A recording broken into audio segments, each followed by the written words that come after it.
Hmm. Welcome. Welcome everyone. How are you doing?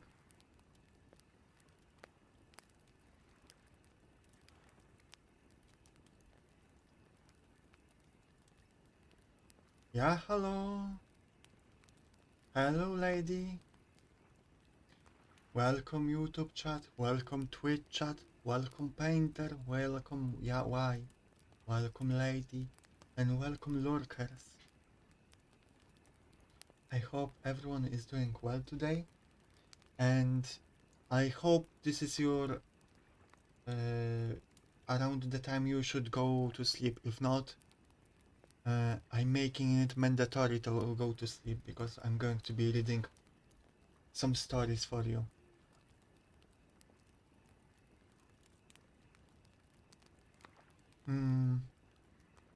I wonder how it will go. I will try to speak with a soft voice just to make it a very relaxing stream.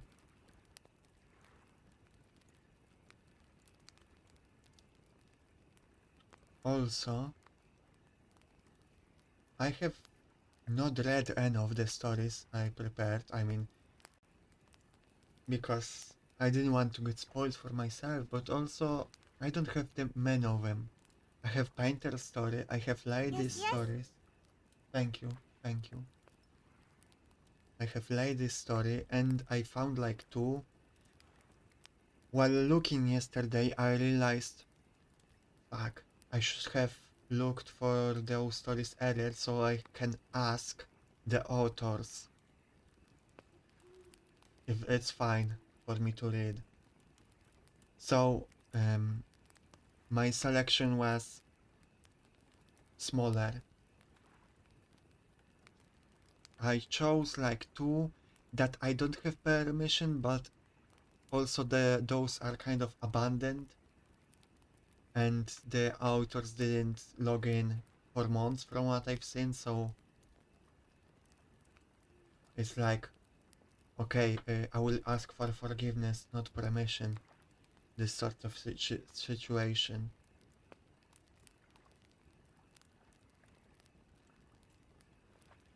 Do you guys read online stories published by amateurs? I read some short stories from online magazines, but you know, those were more serious. I never really read any of the, what it's called, any romance stories or smut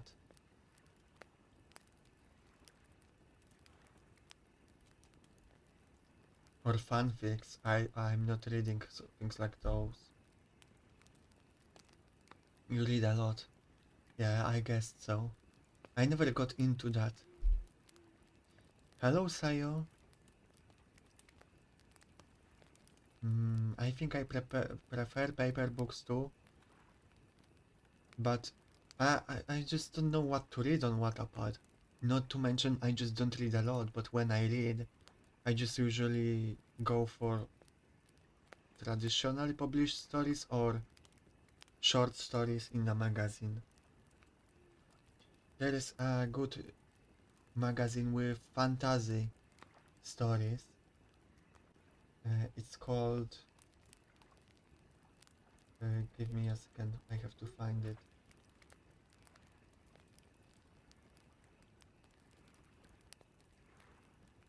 Beneath Ceaseless Skies. Literary adventure fantasy. Some of those stories that I read were very good.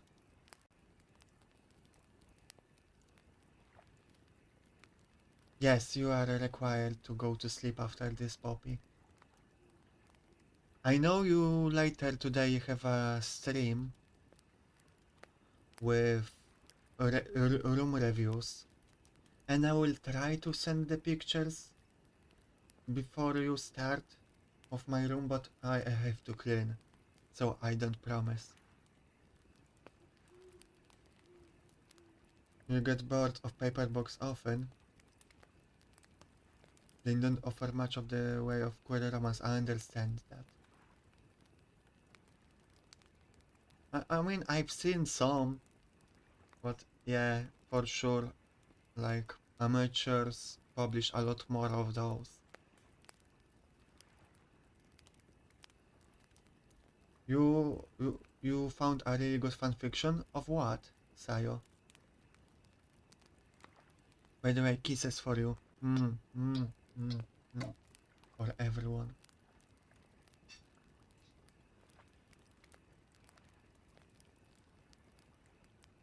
I'm very proud of my room. It has everything I need. Ah, Genshin Impact. Is it a short one? Is it? If it is a short, I could read it this stream. Hmm. I mean, I've seen traditionally published books, lady, that are, let's say, fanfic quality, or not watered down, let's say.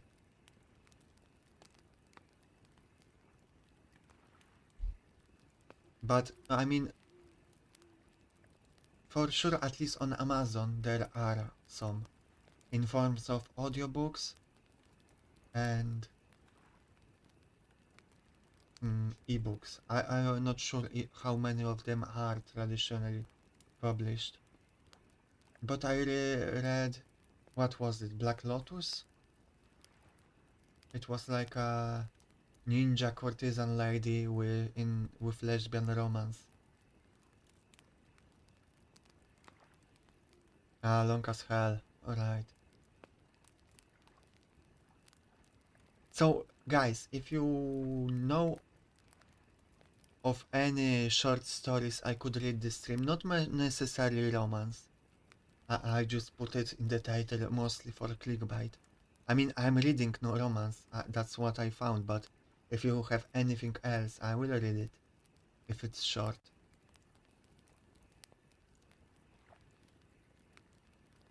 Yes, online publishing for the win, lady.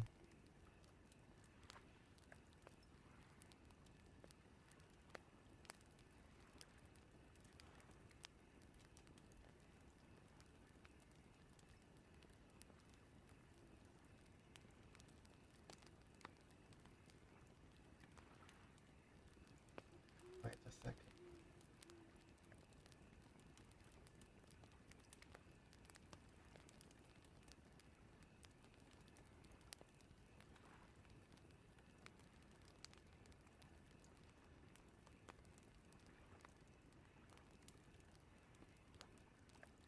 Okay, I think we can start, and I would like to start with Painter's story. Let me figure out the best way to do it.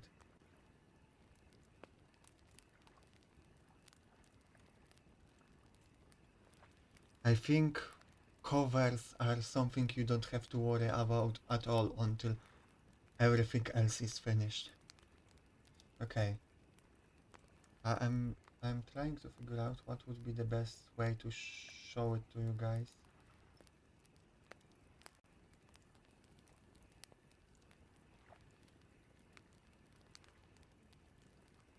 I will make it small. Alright?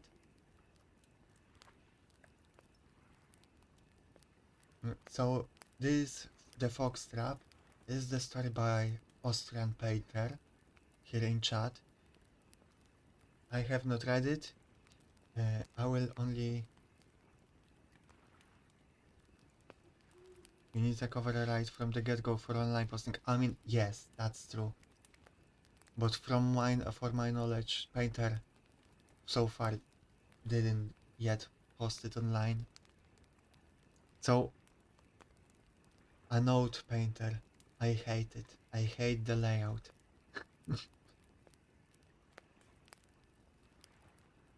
Okay, let's read it. The Fox Trap. Chapter 1. The Seed.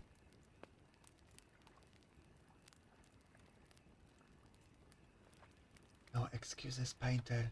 You should have known how to format a Word document in school. I won't be too mean, don't worry. But formatting, I care for formatting very much. Okay, let's read it. Let me maybe mock myself a little bit. Wait. Okay. Let me know how the audio levels are, by the way.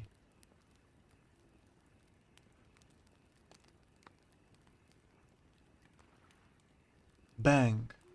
The echo of a powerful weapon shooting pure lead into the trees sent splinters of wood flying like a waterfall. The hot remains fell onto my skin, making my arm flinch and flex in the sun. This was a normal weekend for me, except my drinking buddies weren't here. My life had spiraled out of control. I didn't find a wife, as my parents wanted. My only friends are just your average drunks walking around doing random jobs for a little cash.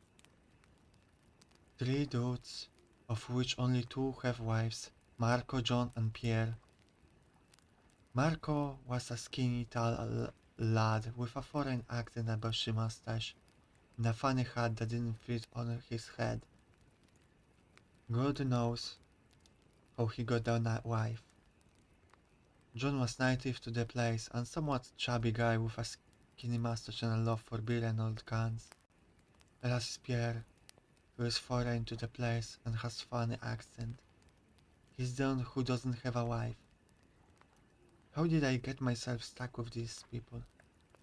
Was it luck or sheer stupidity? It wasn't time to think because 2 orange ears suddenly jumped around, juggling to the deadly blast like it was music to their ears.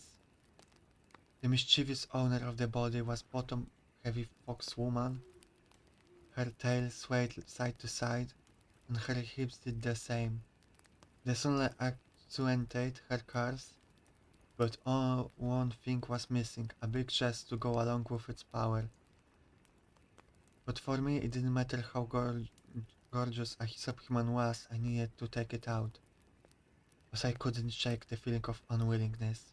As the subhuman got closer, a soft voice, smooth like silk, came from some beautiful, fine lips.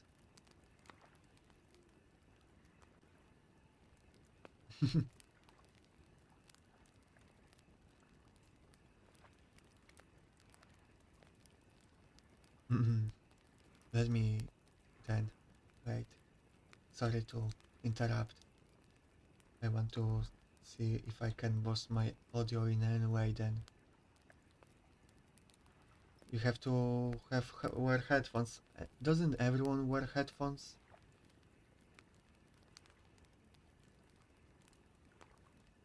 I just have pretty bad microphone in general, you know.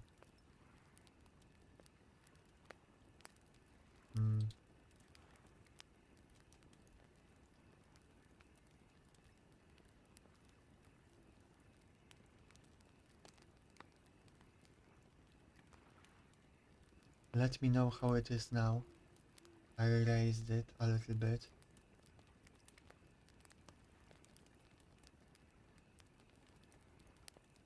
Also, the story I'm reading right now, keep in mind it's most likely like a first draft from a first time writer, basically.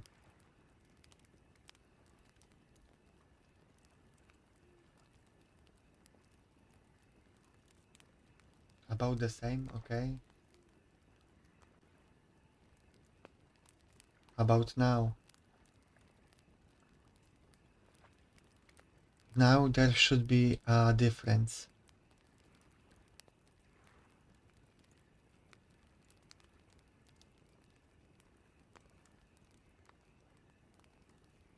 The problem is I have a pretty shitty microphone. So it costed me like $25. So to make it sound good, I have a lot of filters that also kind of lower the volume of my voice.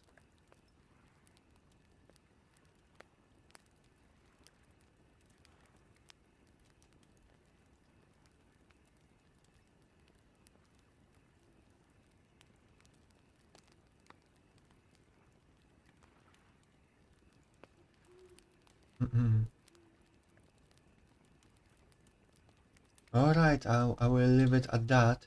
If anyone has different opinion, let me know. Let's continue. Okay. Hello there, big boy. Her tail moves like it's on a marathon, and she tilts her head. Her cheeks look smooth, and her eyes look motherly. I looked stunned for a second, confused and surprised why a superhuman is talking to me, a hunter, and why it isn't scared. Hello there, lady. My red cheeks become brighter. Lady? The fox hybrid stays confused for a second before his eyes sparkle. Yeah, would you be a nice gentleman and help me go back home? Hmm. Unexpectedly, he linked his arms with me. His short body was pressing gently against me, looking up at me and saying again with her soft lips, "Okay, let's go. It will get cold." At the moment, I didn't care what would happen if I helped. I already have a horrible life. No real friends, unpaid taxes, an unfulfilling job, and will probably get more and more severe.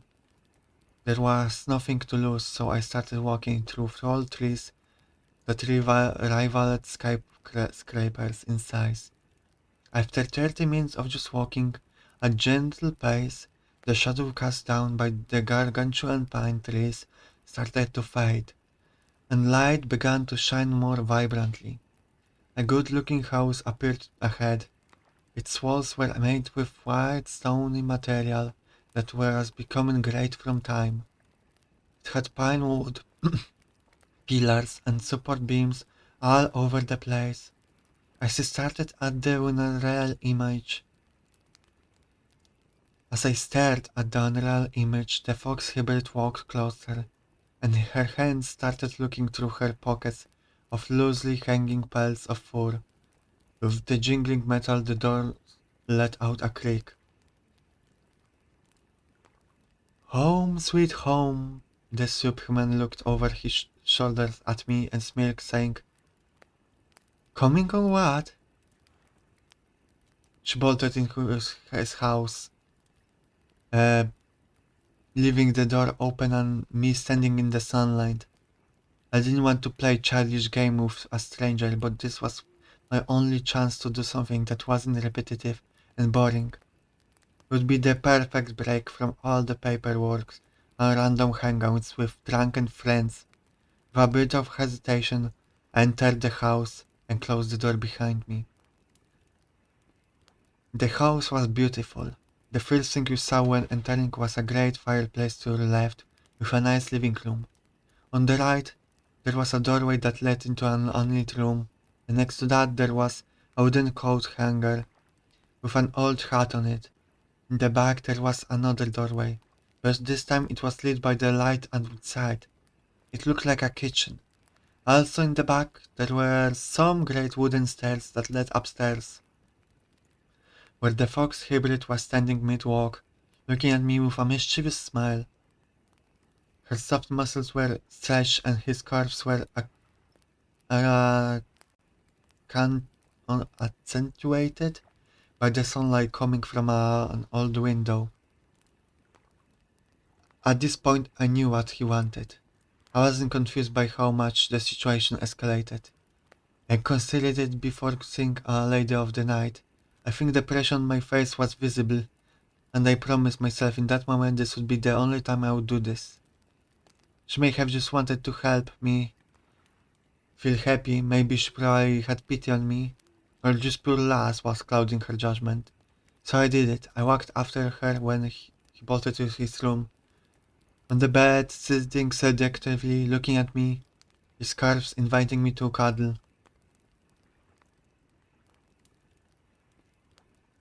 Just God knows what happened there. It was strange at first, but after a few seconds, I found it relaxing. If only knew one thing, the situation wouldn't have happened. The sound of a car turns on the road woke me up from my state, and in that moment I realized that I was becoming more and more sober.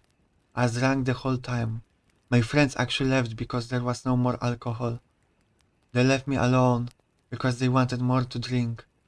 I slowed my car down, relaxing myself before I tried not to get pulled over by the guards from the nearby noble houser or by the police.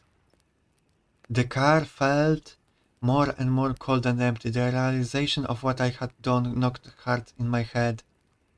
I didn't sleep with any beast woman or beast man, but I didn't feel disgusted or horrible. But that doesn't matter. If somebody found out if the fox got caught and they were forced to tell that or no, that can't happen. My logic conditions here was simple.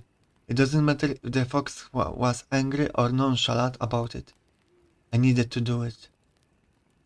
Okay, and chapter 2 is not ready. So that was a good, what it's called, warm up for me.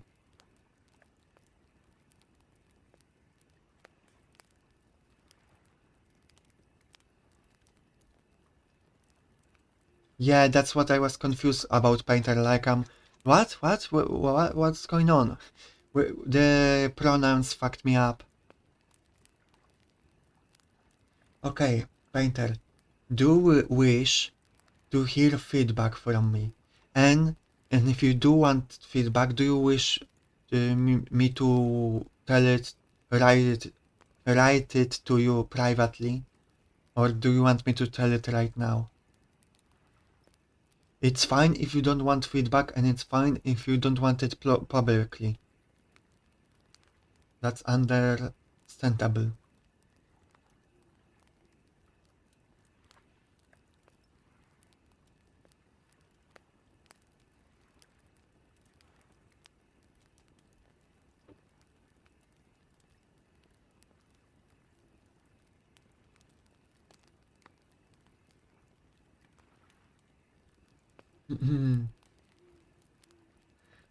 But next story I think that I'm going to read is Ladies.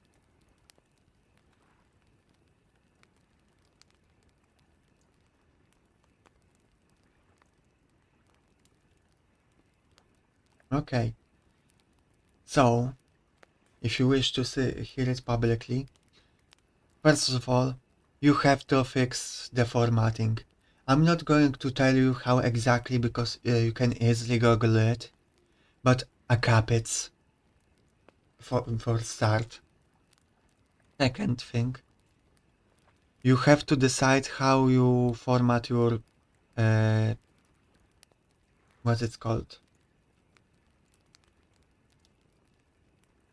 Your dialogue. Are you doing it like this with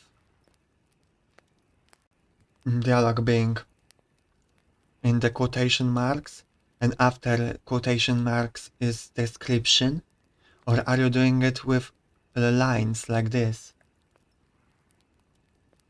But then if you're going to do the lines, then you have to make a clear, like, there's no clear end of the sentence that they are speaking. There's no separation often between what they are speaking and what's the description. Also, it's not very clear who's talking sometimes, especially because the pronouns got mixed up. Overall, it feels like stream of consciousness. It's fine for the first draft, don't worry. But it definitely needs well, it should be longer, I think, to make it better.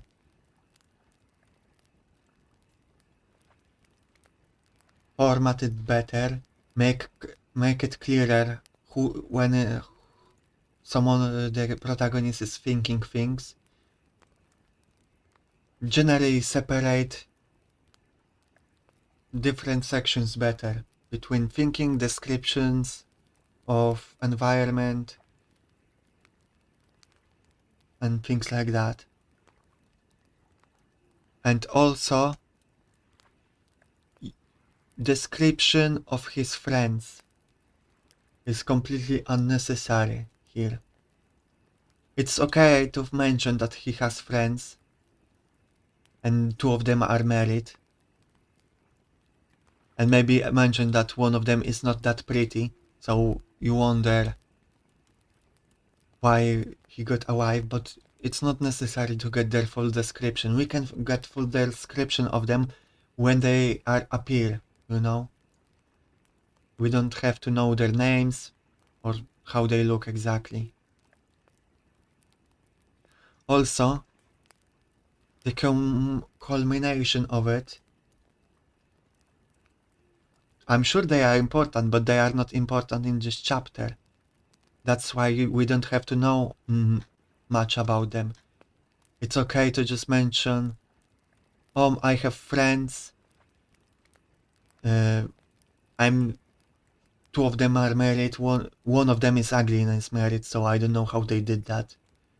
Like I'm saying, we don't know their names until it's relevant in the it comes up. Like for the rest of this chapter, it's not their names or how they look. It's not important. So things like that, better to introduce when they are important.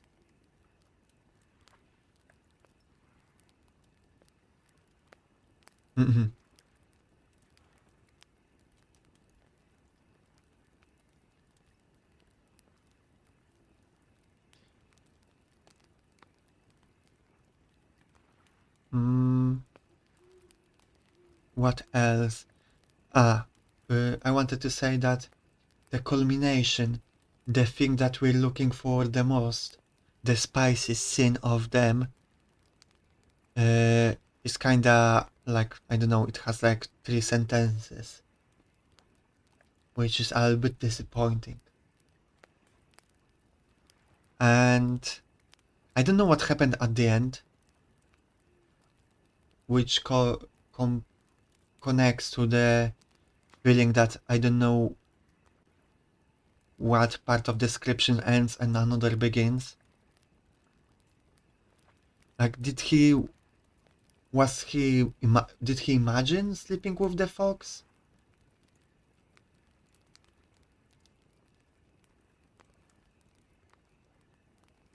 Or what? Like, I was very confused.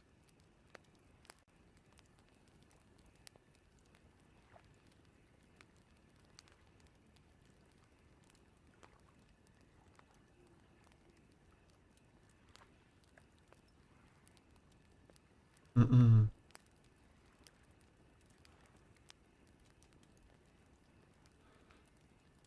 Let me drink my coffee.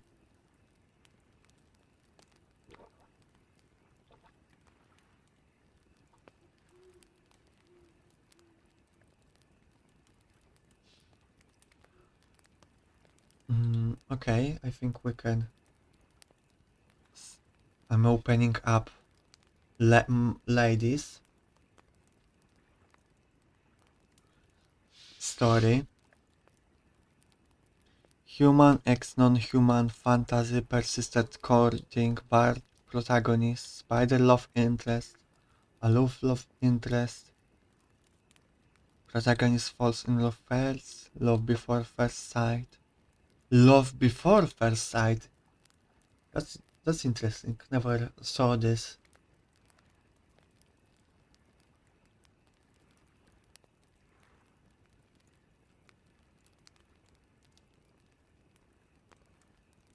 This one was your most recent. I think you recommended it to me as one of your better works. And it's also pretty short.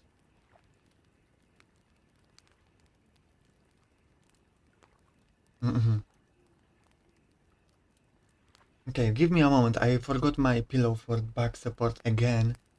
I always forget it.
I'm back.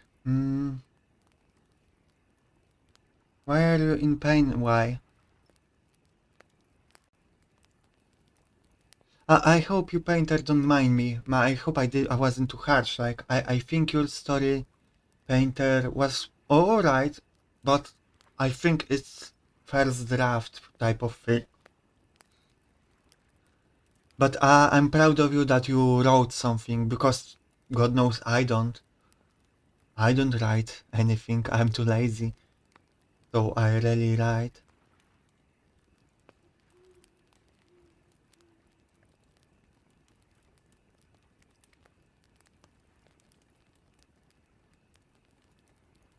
I hope to see your future works, painter. I think it will be fun watching you grow like Tamagotchi.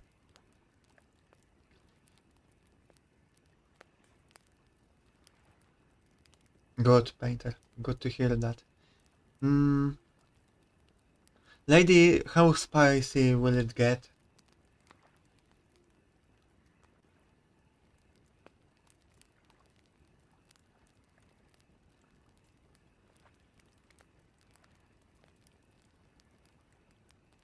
You hit the same toes under 1 minute? Oh my god. Come here.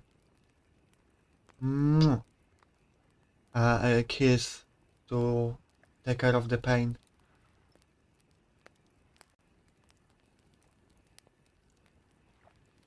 I mean, everyone here is like my Tamagotchi. Actually, I'm. It's more like I am your Tamagotchi, guys. Now that I think about it, watching streamers and VTubers especially is like growing your own Tamagotchi. You support them, you watch their streams, you give them money, and you watch them grow. I hope you won't abandon me like all the other Tamagotchis, guys.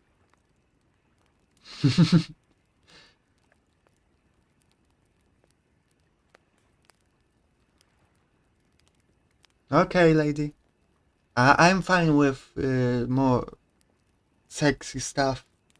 I just want to know how careful I should be with self-censoring.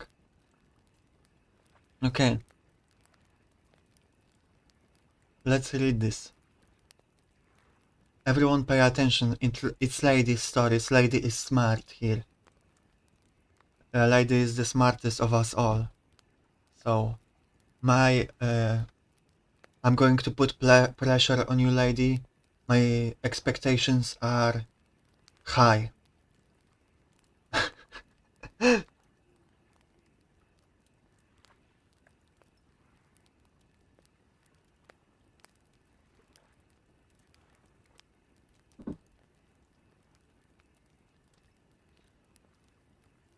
Once upon a time, as all good stories begin, there lived a bird named Nightingale, whose voice could silence any din.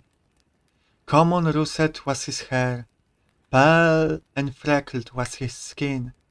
When they saw his bright blue cloak, the people whooped and grinned. For our bright bird was a traveler, singing as he journeyed on. He saw himself an unraveler, and left all much to think upon. In times of peace he spoke of loss, in times of loss he questioned hate, and often did his noble song lead rebellion to a tyrant's gate. And then one day, before a crowd, going through the motions of some summer love ballad, he was struck by his lack of emotion. His trembling fingers stilled, the rhythm went astray, while in muted wonder he did mutter, "I've nothing more to say." I didn't expect a poem at the beginning. That was very lovely. Now, before going ahead, I just want to read it and understand. So our protagonist, I'm guessing, is called Nightingale.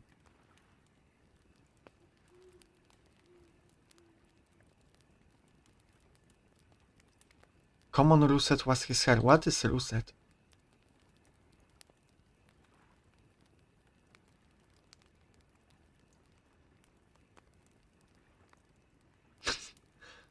Ah, this is russet. Do you hate lady? Why? How could you? Do you hate me? Word count saving measure. Ah, yeah, this is a good one. Especially since the bard, the protagonist is the bard. This is great. This is great.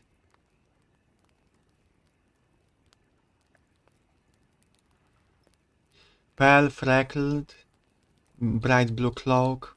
Oh. And this is such an interesting way also to describe your main character, because it's often looked down upon when you spend too much time describing your character, but when you put it in the poem, hey, now it's awesome.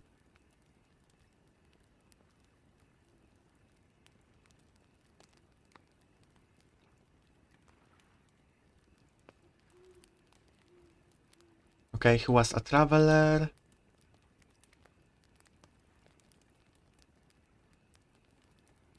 He did noble songs, so he like a good guy.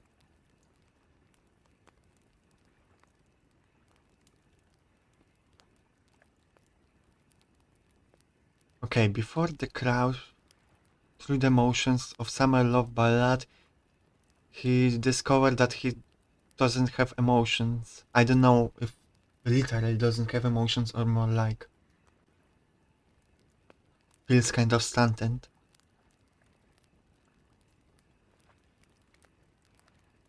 And he, okay, so he kind of fall into like depression or something. That's my interpretation so far. Okay.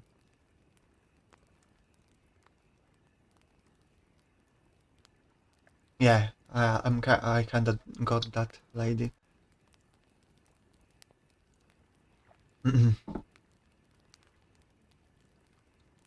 Okay, let's go ahead. Or, or no. Can I turn on like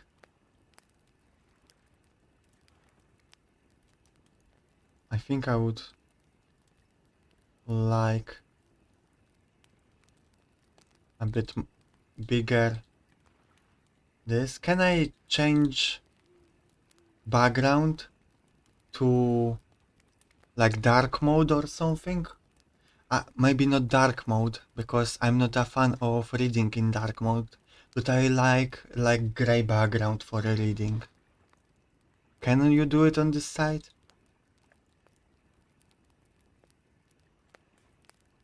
I mean, there's dark. Okay, let's go with dark, I guess.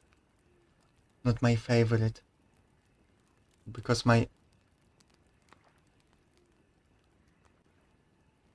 eyes still hurt with dark background and white text, but less.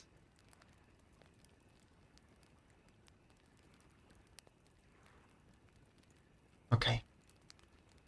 The great expanse of stone split open, the bleak what... Let's start over.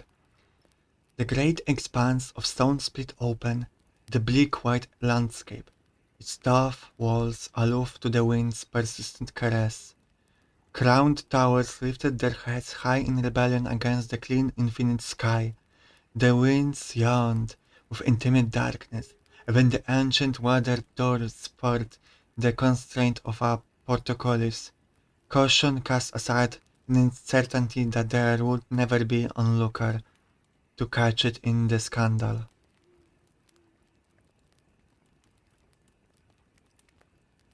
Thank you, Gravity.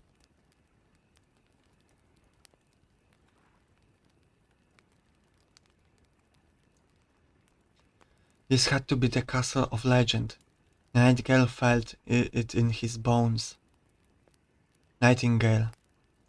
He had searched for 4 months, only stopping to gain new leads or restock his supplies when they dwindled. Many had begged for a song or tale from him, but his mind was set and the people swiftly melted away as he pressed north. Soon he had come to his land, without life or landmark, and after wandering for many weeks, even he had begun to doubt. But this keep pierced his heart at first sight and convinced him that destiny had called him hither. Unfortunately, there was no drawbridge to guide him across the river that served as a moat. Who knew it if one existed at all? If he turned away from the castle now, even just to follow it, he feared he would never find his way back. Fortunes favor the bold. With a breath to steel himself, he flung his cloak back and charged at the river. It was unexpectedly dark inside. When Nightingale opened his eyes, a Spartan interior of raw stone and sparse-screwed bookcases was all that greeted him. The floor he lay on didn't even have a rag to spare him from its damp chill. His clothes were mercifully dry, by means unknown. He pushed himself stiffly into a sitting position so he could scan the room more thoroughly. But for all its vaulted ceilings and colossal width, there was only oppressive darkness. No fire, not even a candle, burned in the room. It was as if the faint light of the books alone held the gloom at bay. "Hello, gaming master." He drew himself to his feet, nothing the unsightly clack of echo. A tall tunnel bore into the wall behind him. Its entrance was framed by thick webbing, draping itself boldly across the ceiling and spread out along the floor like an over-enthusiastic welcome mat. He didn't cherish the thought of meeting the team of spiders responsible, but there seemed to be no other exit. He first stepped onto the carpet, nearly landed on his face. Let me do that over. His first step onto the carpet nearly landed him on his face. It was silky, not sticky, and the complicated weave tangled around his shoes at the slightest provocation. He cautiously pressed onwards to the mouth. The tunnel, like the hole, appeared to go on forever, yet here he could make out a glimmer of light at the end.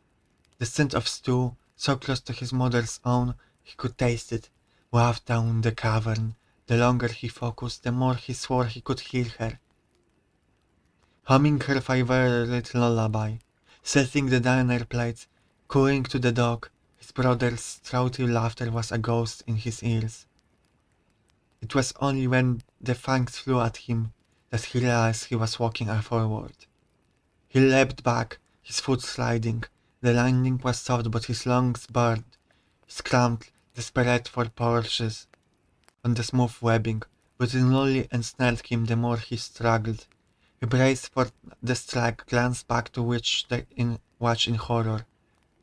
But the spider simply stood, front legs raised, fangs bared.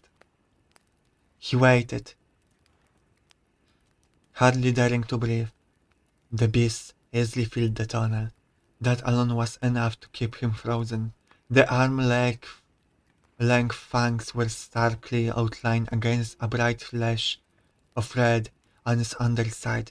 He hoped, against the rapid beating of his heart, that the fruitless weaving of its legs meant it couldn't see him. Slowly, slowly they lowered. Nightingale breath caught in his throat. This was no more overgrown spider where the eyes should have been. A man's corpse's white torso melded with the thin, shiny black head. The body was gaunt, little more than a flesh, stretched over bone, and without a scrap of cloth to hide it. The face was young, perhaps beautiful, but his eyes refused to rest on it. His heart seized in fear, and each time he tried, he had the quick impression of dyed red lips, two milky white eyes, and a mask carved from bone and painted at the edges with flowers. His long, dark white hair was bound in a rope braid thick enough to hang yourself. That's a description. Silky songbird. Mm. Silky songbird, fly home now. The voice was so shrill, tripped through his nerves like clouds. Clamping his hands over his ears did nothing. The sudden peak of pain dissolved his thoughts and darkened his vision. He was sorry to scream, but he had to. Once upon a time, a good prince was born to an evil king. The king detested his son's nature and made his life hell on earth. Even so, when the prince learned that the king's new allies were part of a dark cult, he warned him for the sake of the kingdom. He was dismissed. The kingdom fell to rot and ruin by their hand. Their cult spared only the prince. To thank him for speaking out against them, they cursed him to become a hideous monster with a voice so wretched it could make ears bleed. He was doomed to live alone, his words of wisdom rejected by everyone, until Nightingale checked his trembling hands. No blood. There was hope. I apologize, my prince. He urged his weak body to at least sit up. You caught me by surprise. Still couldn't look him in the eyes, but he settled for collarbone level.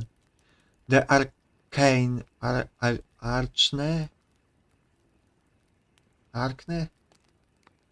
I don't know how to read this word.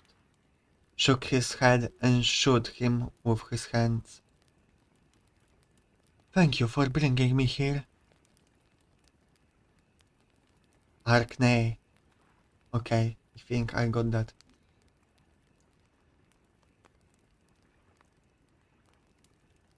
Thank you for bringing me here. I thought it would be a brisk swim, but clearly didn't make it. A head shake to confirm it. He shoot again. Please, feel free to talk, my prince. I'll bear it. Want to know you better. Keep me a stranger and flee.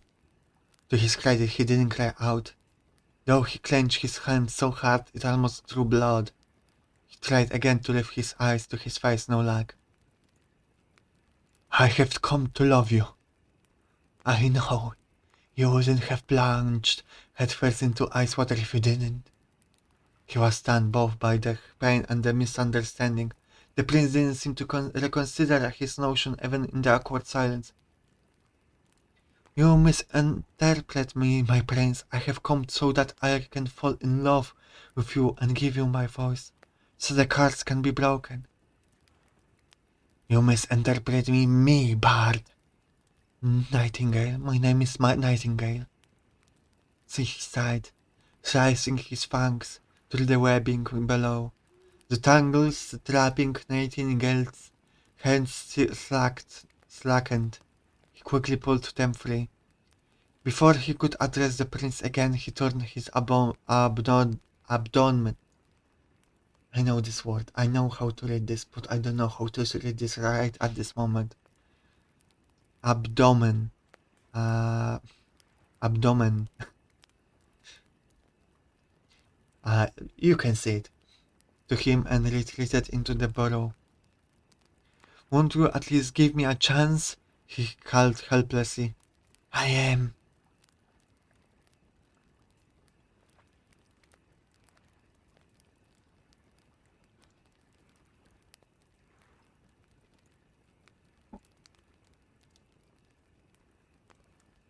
Nightingale wasn't sure how much time passed after that, but the prince never did throw him out. He continued telling him to leave from his burrow, and then, at some point, saw fit to shimmy out and wander the hall, always with his back turned and at a distance from him. He was remarkable to behold. Once you grew used to him, His great weight gave him a certain air of dignity and authority. His long legs carried him like a swan over the bookcases. His legs and carapace were a delightfully glossy black, while his lighter, more matte abdomen, God damn it, abdo, I apologize. I'm fixing that.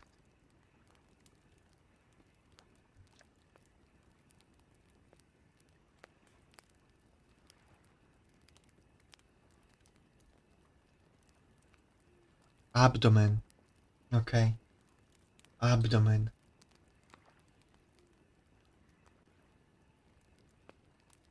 Mm-hmm.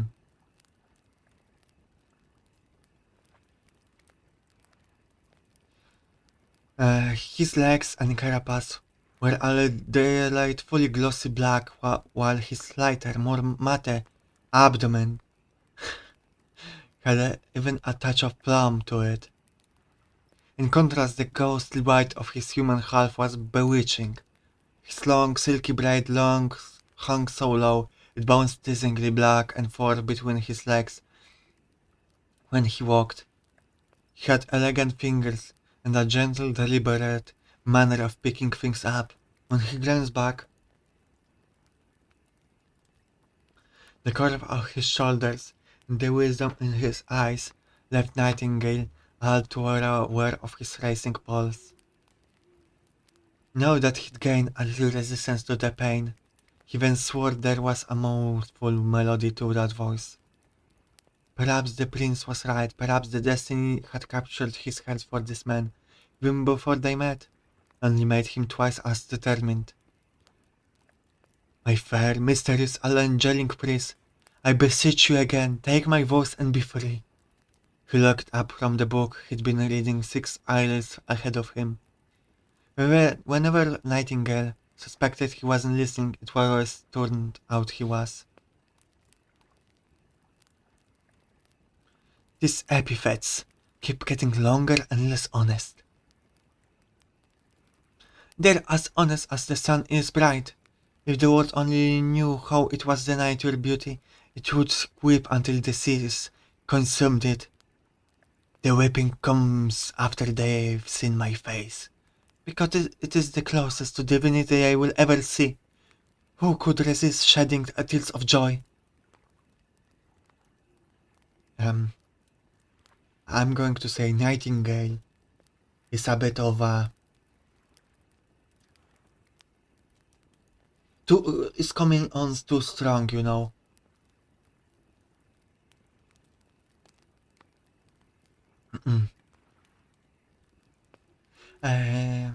I will take this opportunity to take a short break just to drink.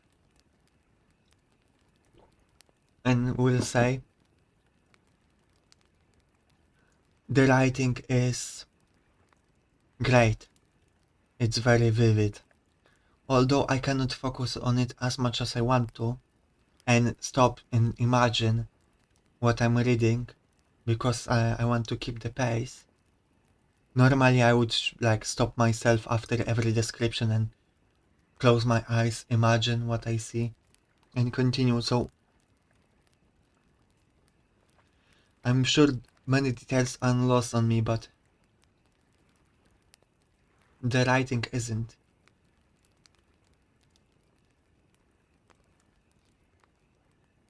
I hope you guys enjoy this story.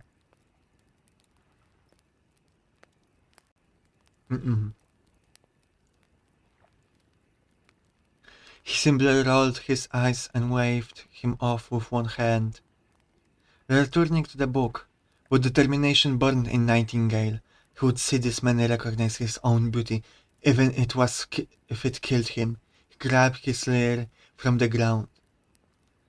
Sweet prince, my days as a bard are over, but you bring one last song to my lips. Let me serenade you with my praises, not to demand your heart, but to be the mirror you have thus far rejected. Mermaids envy your hair, silver like the stream flowing under the moonlight. Where is it already a song? Mermaid, Wait, is it a song?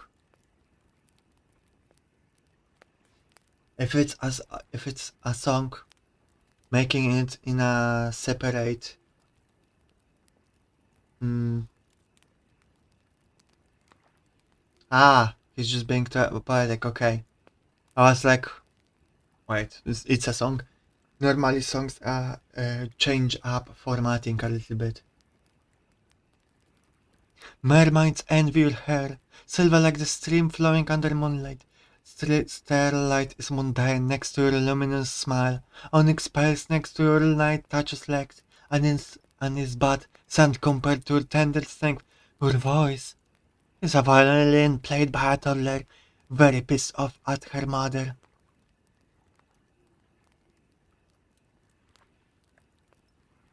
But a smile touched his eyes, and as he spoke, sending a rare glitter through them.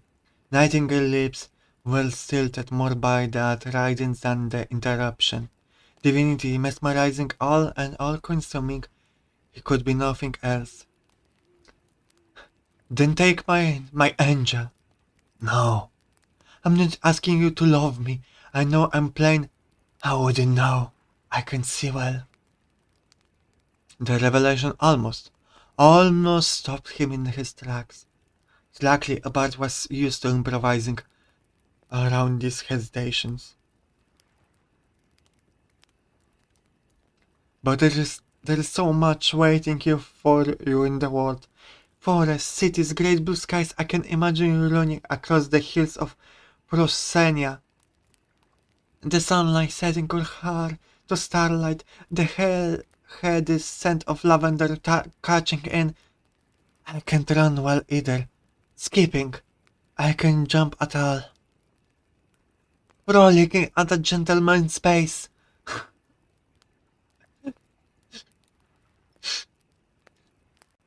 There is so much beauty in that place. The villages still retain the charm of their long history, and you can step into one and feel like you're centuries in the past. The one is unrivaled. The people friendly to all. You can hardly stop to talk to someone without being invited to dine with their family that night. And if you can't make it, they say you must come tomorrow. Before you know it, you'll be sitting at the table, surrounded by laughter and acceptance from what should be strangers. His heart warmed with the memories of his many friends there. Emeric had welcomed him in off the street from the 2 months when he wanted to study a nearby ruin for a tale he was composing. Every time he passed by, he stayed a little longer, and little Gabin and Katya would glue themselves to his waist to stop him from leaving. It had been years since his last visit. By now they would be pouting, sulking teenagers. Would they still race each other to meet him when he stopped through their gate? Or if the sun isn't your taste, there's Isla. The landscape there is flatter, but no less green, and the sun doesn't rise at all in winter. There is this phenomenon called an aurora, where the sky is filled with floating ribbons of light, shimmering in green, blue, purple. I watched it from a natural hot spring. The first time I was there, I really believed heaven was descending. So beautiful. I haven't still have I have still never found the words to do it justice. And all this can be yours, to feel, to see, to be moved by, if you only take my voice from me. Don't feel the need to spare me. There could be nothing more glorious than to. His eyes flew open. He's been so enthralled by his own speech. He hadn't noticed the prince moving.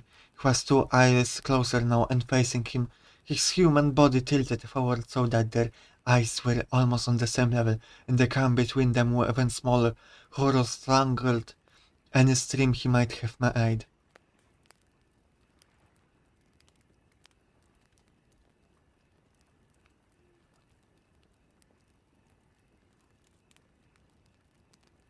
Mm,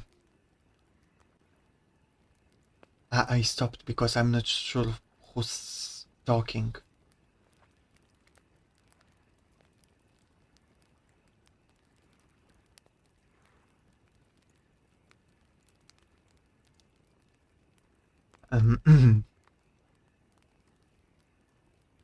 Spider-Man, okay. After a long description, I personally like at least short indication, uh, just to make sure who's talking. Mhm.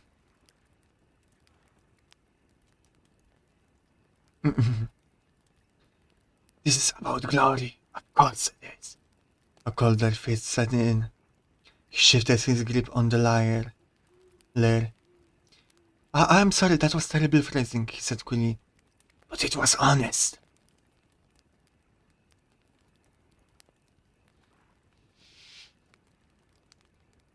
He wanted to deny it, to convince them both that he had come for noble intentions, out of admiration or to right or wrong. To right a wrong. All his wound could go to waste if the prince felt used, and there would be no clawing back from it. No one wanted to be a means to an end. Worse, the crushing pain would set in any second, and he couldn't bear to set in on his man's face. He wanted to run it, utter a few poetic words, and cure the wound before the weapon struck, such a gentleman ought to be spared the brutality. But those pale eyes reflected on his true self, a cold, selfish wretch luring his prey with a song. He lowered his gaze. Haha, I'm a fool, and I'm unworthy of you. Understand if you hate me. The prince scoffed. Really think I'm so thin-skinned maiden, don't you? I don't doubt your manliness, your highness, but men have feelings too. I can attest to that. Glory-seeking heroes are supposed to conquer the monsters, but not lay themselves down in its predatory embrace. I'm no hero and you're no monster. I'm just a bard with nothing more to say to the world. My voice has carried my message to the people for all these years, and selfishly I wanted it to serve one last noble purpose. I can think of nothing more worthy than to free a victim from unjust tyranny. The arachne, well, arachne, I guess, the arachne sighed, resting his chin on the pedipalp. Who knows what it is? Please raise a hand.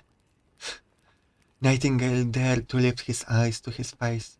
There was no anger, no pain, only soft expression, resignation, exasperated resignation. Azrael, if you must have a pet name for me, make it Azrael.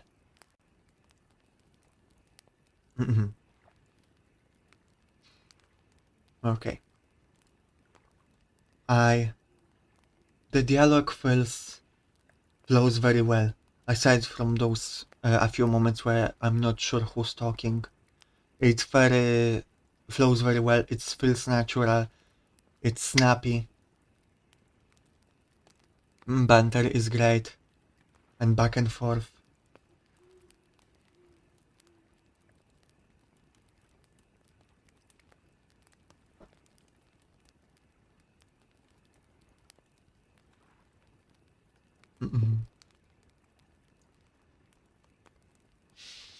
I got really into the pace of reading the last section. How do you guys like it? Not sure, maybe everyone already fallen asleep. Or maybe they just focus on my voice and don't focus on the content. Which is fine too. But I would like what others' opinion if there are any.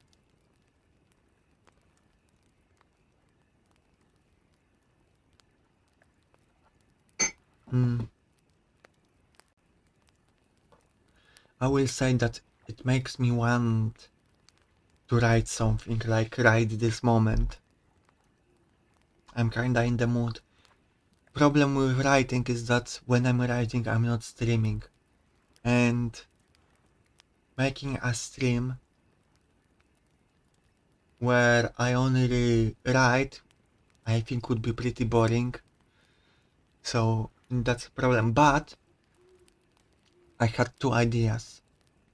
First one is we're going to maybe do a 2-page, 3-page comic with simple drawing, but we're going to create it together.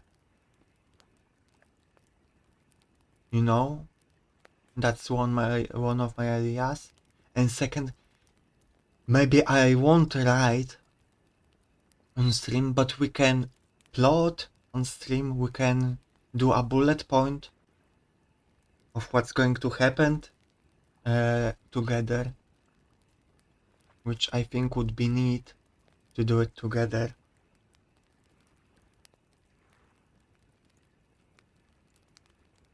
So that's my other idea. I love being creative with you guys, you know.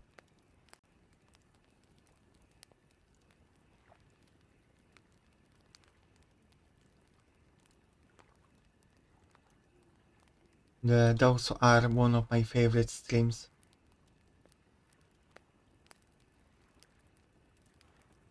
Okay. Painter likes your story, lady.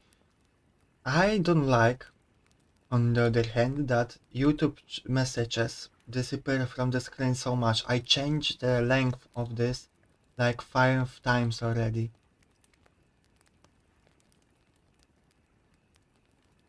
And it still resets to like 15 seconds.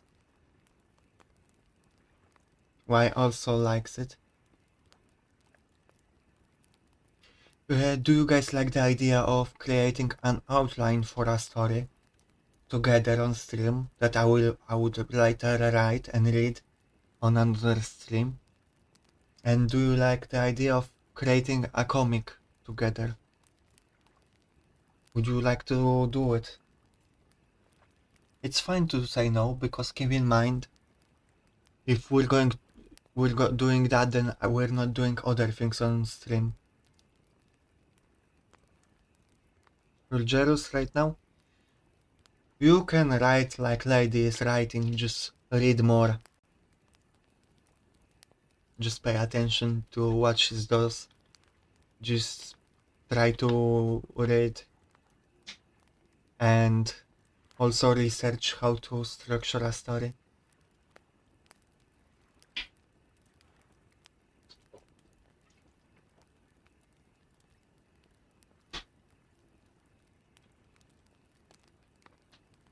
Oh yeah, continuous story.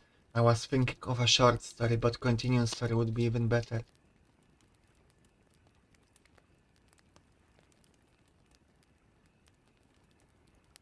Yeah, so I have to summarize. Oh, thank you, Sayo. So to summarize my story ideas for this stream, to hopefully take place mostly in the world we're creating. What kind of title is that? Accurate, Rodol, accurate. We're reading a story today. Right now we're reading Lady's story from chat. So, no, campfire here. Can't you hear it? Here, campfire is here.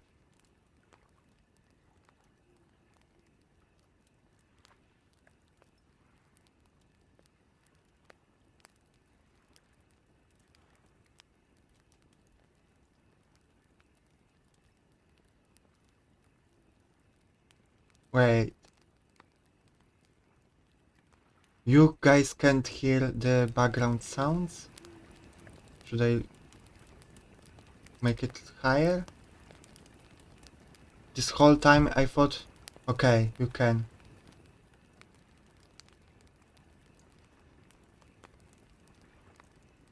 I was afraid for a second there.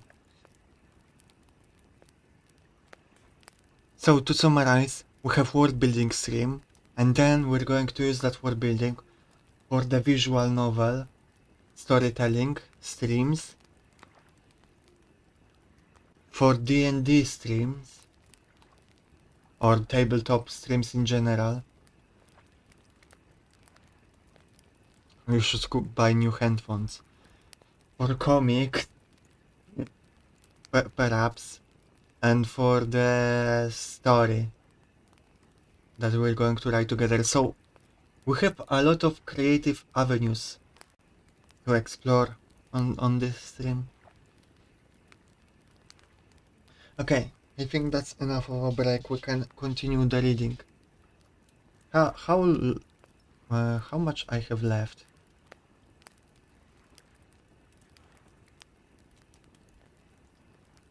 Okay, yeah, I'm like 2/3 or 1/3, maybe approaching halfway point.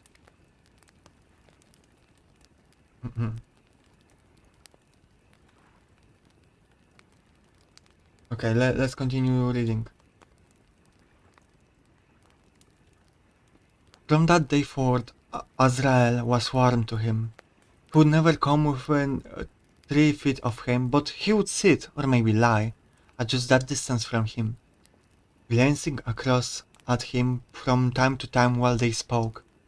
Nightingale was numb to the pain from his voice now, and he would sometimes speak as many as 4 sentences without stopping. That's goals. With every word that dripped from his scarlet lips, Nightingale fell deeper. The light in the prince's eyes danced when he described the outside world to him. It was all he wanted to hear about. When he laughed, he threw his head back without restraint, and his paddy palps drummed the ground. He swore he could never he swore he could feel those tremors in his soul. Okay, we have to research what are paddy palps.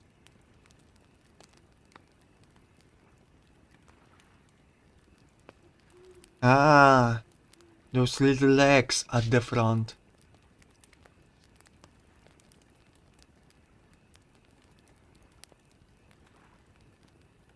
With the spider. Stood at him secretly in their moments of silence, imagining what it would be like to reach across the unwind his braid. There must be a touch of the wild under that sophistication. More and more he wanted to free it. Only one thing called his attention from his companion. Is it me, or is it getting colder, my dear Azrael? The light is fading. He was right. As Nightingale cast his eyes about the room, he realized he could only see half as many books into the dark as before. The floor was slicker and damper too, now that he focused. The winter must be harsh here. How do you bear them? The prince offered only an enigmatic smile. Though the dark bothered him, no topic was worth pursuing that didn't draw speech from his companion. Will you tell me about a ball you attended? Azrael asked. Course, let me recall one befitting your magnificent presence. He was rewarded with another quiet chuckle to set his nerves alight. Let's see. Once, a balmy night in Vienna, the Grand Duke was hosting a grand ball for his daughter's debut. She was the kind of beauty a man would lie down his life trying to win, and every noble house, big or small, had dispatched a small army of eligible bachelors to try their luck. Unfortunately, one of the bands lost their cartwheel 1 mile westward. When the Grand Duke heard I was in town, he sent his swiftest servant scampering down the road to meet me. Azrael listened with a soft smile that heart-stopping dreaminess clouding over his eyes again. Occasionally he would lift up paddy pulp in surprise, or wag a spinneret to a description of a waltz. Nightingale leaned into whatever element drew a reaction from him. As they reached the end, he was shocked to hear him humming a lilting, joyful waltz of his own. Lilting? It was dance macabre? Dance macabre. It goes without saying that as beautiful as our young the beauty was, she couldn't hold a candle to you, my love. Yet you didn't court for her for yourself. Do I strike you as some sort of playboy? He asked with a laugh. Besides, he glanced around before leaning forwards conspiratorially. There was no one to overhear, but Azrael leaned closer, just as he hoped. Can you keep a secret? I'm the best secret keeper in the world. I take them all to the grave. When I was taking my break in the gardens, I happened across quite an intimate scene between the lady and her maid. I don't believe any man could come between that. Oh my god, I want to read the story about that. About that lady and the maid. That sounds spicy. I have to widen my vocabulary because I overused spicy. That sounds scandalous. Azrael, the lighted chuckle, was a symphony in its own right. He did seem to like this sort of thing. Love blooming in hidden places, old enemies uniting against adversary, friends beating the odds. They were simple, predictable tastes, but Nightingale found them utterly charming. You must have had lovers, Azrael said. Flirting takes practice and you're very skilled. I have no one waiting for me, I assure you. Yet I foresee pews full of mourners on our wedding day. Nightingale almost choked on his own tone. This man was so full it was dizzying sometimes. You're proposing a marriage? Azrael gave him a blank look. You're wooing me. I know you're dishonest, but don't think you were planning to hit and run. No! His voice cracked unattractively. He cleared his throat and tried again. The hope for your hand was too much for the likes of me. My intention stopped at... I would never have let myself dream. But I would be honored to know the happiest man in the world if you take my voice and take me. Go home. And though he expected this, his spirit still sank when Azrael turned from him and picked up a book. He admired a learned man, but he couldn't deny feeling jealous of those tomes. If he only had something to say, he would pen an epic that would still his hands and eyes forever.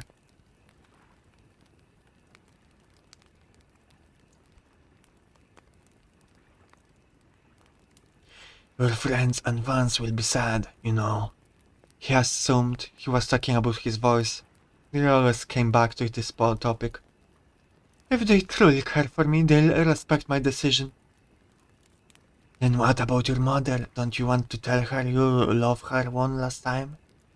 She knows I love her. Not the same, she carried you for 9 months, risking her own life to bring yours into the world. Your first cry was her first reassurance that you lived. She was a good mother to you. Does she not deserve some say over what she gifted you? He couldn't help but laugh. And I thought I was the dramatic one. It's only a voice, dear. Parents are plagued by nightmares of their children falling silent. They rush from their beds and ride through stormy nights just to know they can still speak. Would you doom your parents to an waking nightmare? They'll get over it. His paddy palms balanced the book while his fingers turned the pages. Even with such emotionally charged speech, his face was placid. Nightingale watched him half patiently. At last, Azrael looked at him again.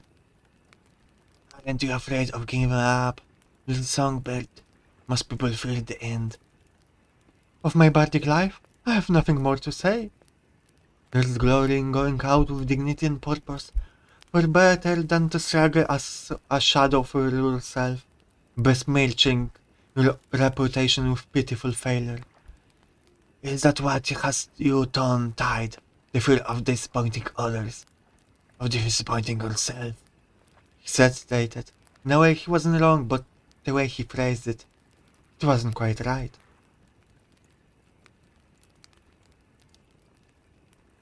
Then what about the glory of perseverance? Perseverance. I thought all the best parts were known for that. There's meaning to the end, he countered. Declared Laurent Leader. Wrote all his works by the time he was 19, and he's considered a legendary master. 19?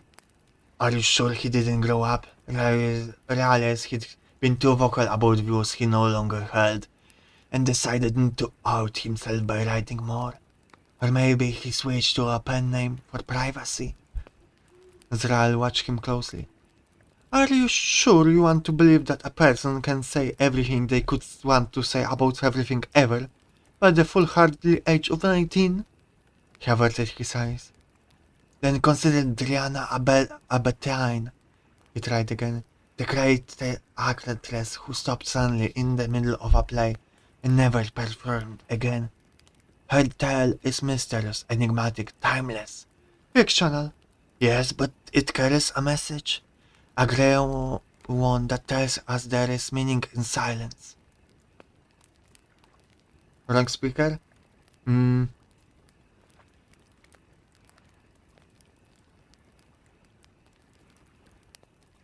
Okay, let's figure it out.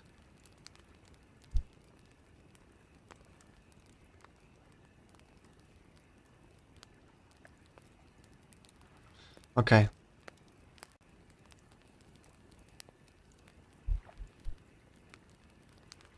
Alright. I see.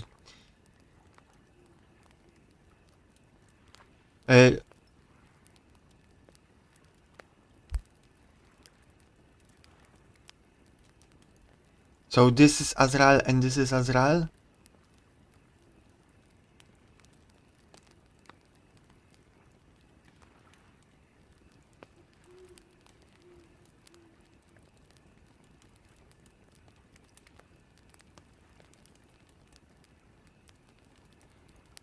It's Bart again, okay. Okay. It's just that I don't understand why would he argue? Wait, I have to figure it out. Because Azrael is arguing...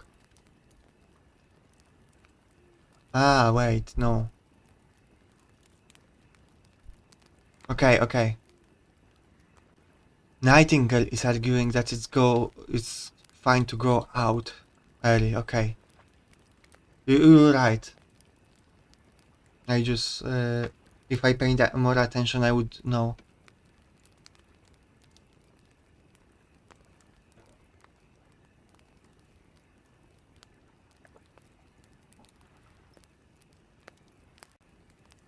But also... but there is something a little confusing about Azrael watched him closely, he averted his eyes. I think that confused me. Who is going to speak again? So let me try that again. Azrael watched him closely. Are you sure you want to believe that a person can say everything they could want to say about everything ever by the foolhardy age of 19? He averted his eyes. Then consider Triana Abetine. He tried again. The great actress who stopped suddenly in the middle of a play and never performed again. Her tale is mysterious, enigmatic, timeless, fictional. Yes, but it carries a message, a great one that tells us there is a meaning in silence. It's like roses, isn't it? Nightingale couldn't help but turn to him, his confusion play on his face.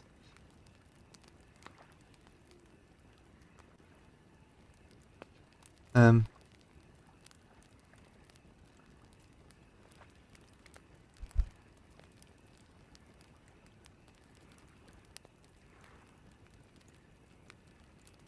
okay, I see. Yeah, the problem is, I have to read the whole sentence to understand who's speaking. And that's the problem for me right now. So it's not as much of a problem when if I was reading it for myself, but when reading it aloud, it's like, wait, who's speaking? Let me read that. Okay, that person is speaking.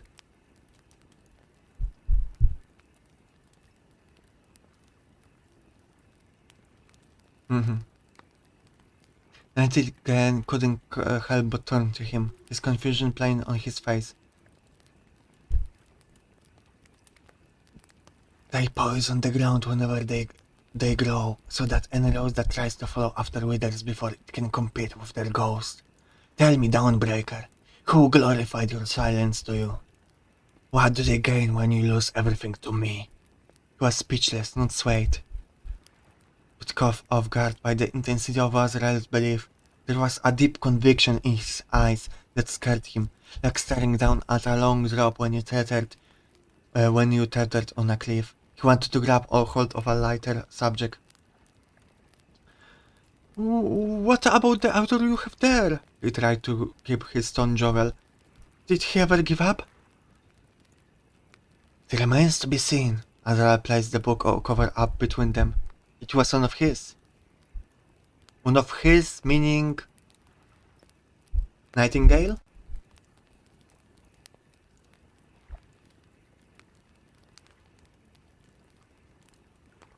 Okay, yes.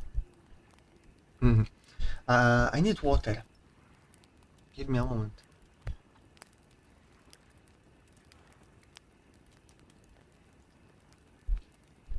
Mhm.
I'm back.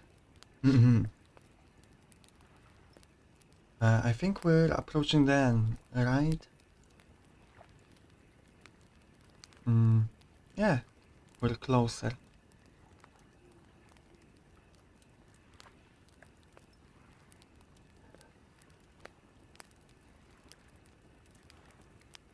Mhm.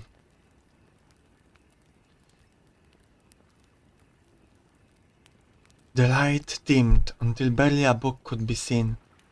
This wasn't so bad as kept Azrael's eyes on him and brought him to sit mere inches away. But the cold was unbearable. Through the arachne spun him several cloaks of dry silk at his request. The damp passed straight through them and left his toes numb. The only heat was Azrael. His rubby lips were hypnotic, the splashing of his legs lascivious. Nightingale was undone by the erotic flash of red under his shell. Stop throwing so many hard words on me, lady. Hello, Palad, welcome. Good to see you. The mask was all that he wore. A nightingale had practiced removing it in his mind 1,000 times, running his fingers across its spiders, lilies, and Aztec marigolds, and then the bare skin beneath. He wouldn't have been alone in temptation. He'd caught Azrael lingering on his lips several times. This win- uh, this winter is unforgiving. Won't you kiss me, my dear, and end my suffering, for your lips are the very gates of heaven? Many are true, said in jest. Many a true word, said in jest. Still he was met with an indulgent smile. Nightingale was preparing another poetic plea when, suddenly, something slammed into him. The room reeled, the ceiling came to a stop above him, something crashing heavy pinned his leg. He bit back a cry and thought it bore down on him.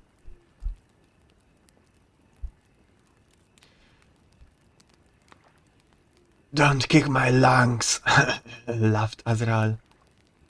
He had pounced, literally pounced on him. His chalice was pinning his hips, while his legs were prisoner to the sheer weight of him. The long-for braids settled against his side as the Arkney leaned down. Wait, what happened? I have to understand it. It's like, it's one of these moments that you have to go back.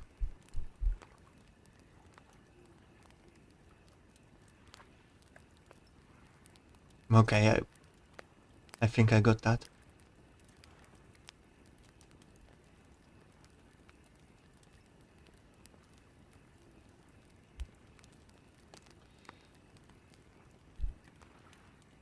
I thought you would say no, he managed breathlessly. I can, if you ask me to. No, never. He captured the braid in his hand while he had the chance. It was smooth, the spider silk, and just as easy to trap yourself in. Azrael's pedipalps crept under his shirt. They were soft, if unnervingly powerful. And sent a delicious cloud of adrenaline through his veins. But the biting chill was enough to knock the air from him.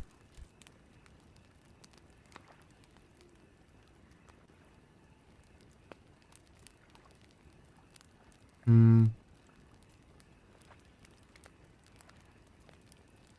Are you always so cold? No, sometimes I'm burning fire. Sometimes I strike so fast they don't feel me at all. Azrael leaned long enough to reach up and loosen the silk strand, securing his mask.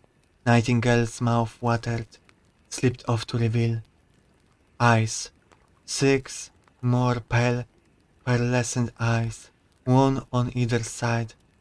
4 above, they reflected his own face back at him, white as a ghostly end.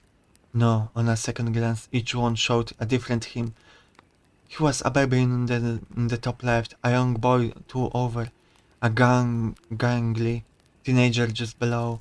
The final eye showed him as he was now, eyes closed, expression empty, floating weightlessly. Azrael traced a line down his chest tenderly. He shivered. Are you happy? You courted your own demise. He forced a shaky smile. He wanted this. He knew he did. This burning in his chest was passion.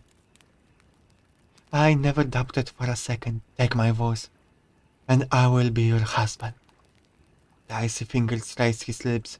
He could barely think. Then I claim your voice as my own. Nightingale braced himself as he leaned down. His heaven-sent lips down. Uh, his, his heaven-sent lips would be his at last. Tears pricked his eyes, tears of joy, and I loan it to you indefinitely. His eyes flew open, as Ralph's face was hovering above his, close enough to smell his sweet, earthly breath, but still too far to reach.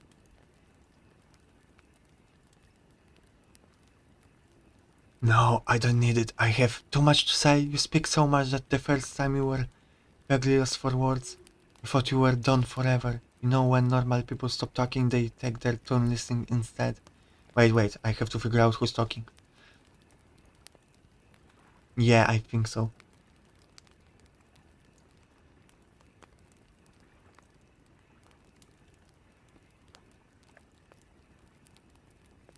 Hmm. So,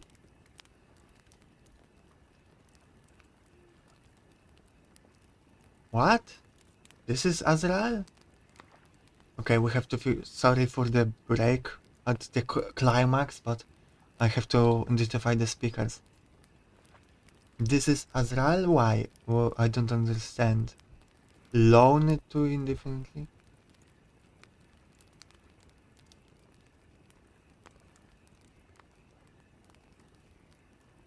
What does he loan?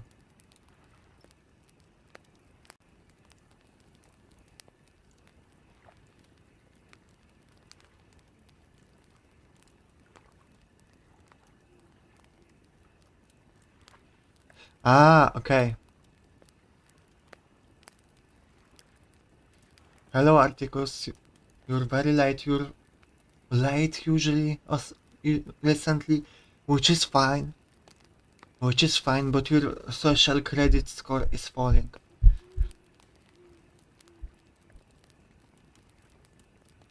Fall asleep while listening to me read, not before the stream. Um, so he claims his voice, but gives it back, basically, lady. Do I understand it correctly?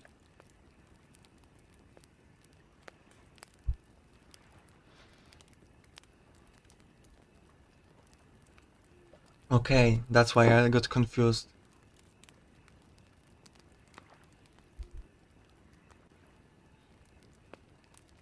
Hmm.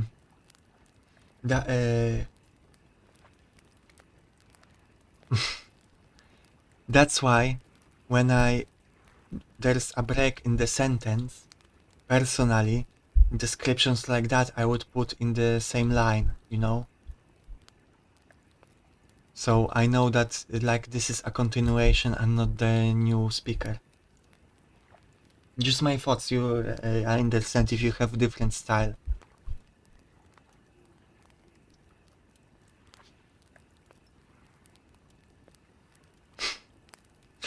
Same way. Okay, let me continue.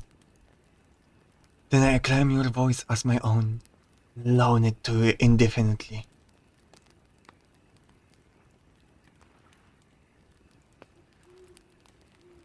No, I don't need it. I have too much to say. You speak so much that the first time you were vaguely lost for words.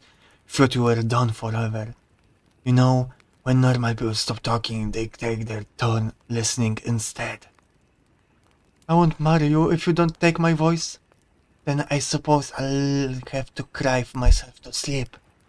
He breathless even as his chest writhed in vain to draw in air. He tries to sit up, nothing happened. Why are you so against being saved? He choked out. Don't you deserve happiness, a chance at life? Those are my questions to you. Even at the end, you're still spinning stories for yourself. Admit it, the prince is a fairy tale.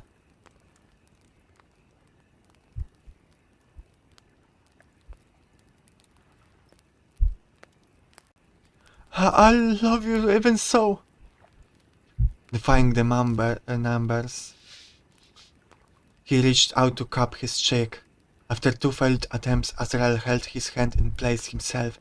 There was the mesmerizing dreaminess in his eyes again, magnificence now as he could see them all. I know. The Arachne signed. But it's not an honest love. You who tremble when you face me. You who can't even say my true name. He wanted to say he wasn't trembling, but they could both see it. You want glory? I'll offer you a bargain I'll give to no one else. You can have my hand in marriage if you pay my expensive dowry. I want 1,000 new songs and poems, and 1,000 more after that. I want you to walk to every place your feet can take you before our next meeting and bring them to me in the form of words. I want you to learn more about me so your love can mature. How can I do that if you're not with me? Oh, I'm always nearby. Look for me when the cradle falls silent and the mother howls. Where famine turns field to graveyards, where the fate of all men falters. And where do we meet? Do we meet at the end? I'll come to you. One day, when your body is too broken or flayed to house you, I'll carry your name. Then church bells will chime in. If you still wish it, I'll be your husband for eternity. He swallowed. The darkness was closing in, leaving only the arachne lit like an angel. The last of his courage failed. It was panic burning inside him, he admitted. He wanted to claw at his throat, wanted to scream, wanted to shove him off and run. He couldn't conjure the faintest image of her glory now. How cruel a man you are, he forced himself to smile. To speak of a wedding and give me a farewell. One day you'll realize that this, too, is in fact is an act of love. He pressed a soft kiss to his hand. The sharp cold breath drew a cry from him. Now, all you need to do is wake up, lad. He's gone, Rufus. He's in the arms of an angel now. Nightingale drew a hungry breath, his lungs warm with her smoke and heady wine. Wait. Nightingale drew a hungry breath, his lungs warm with her smoke and heady wine. The next gulp brought spice, force in the messiness of ancient stonework. He's stirring! By God! He was swaddled in soft, dry blankets. A slightly lumpy pillow propped up his head. With some struggle, he opened his eyes to two older men, one broad and muscled, the other tall and thin. A small stone room lay behind them. They gave a cheer more suited to the audience of a jousting match.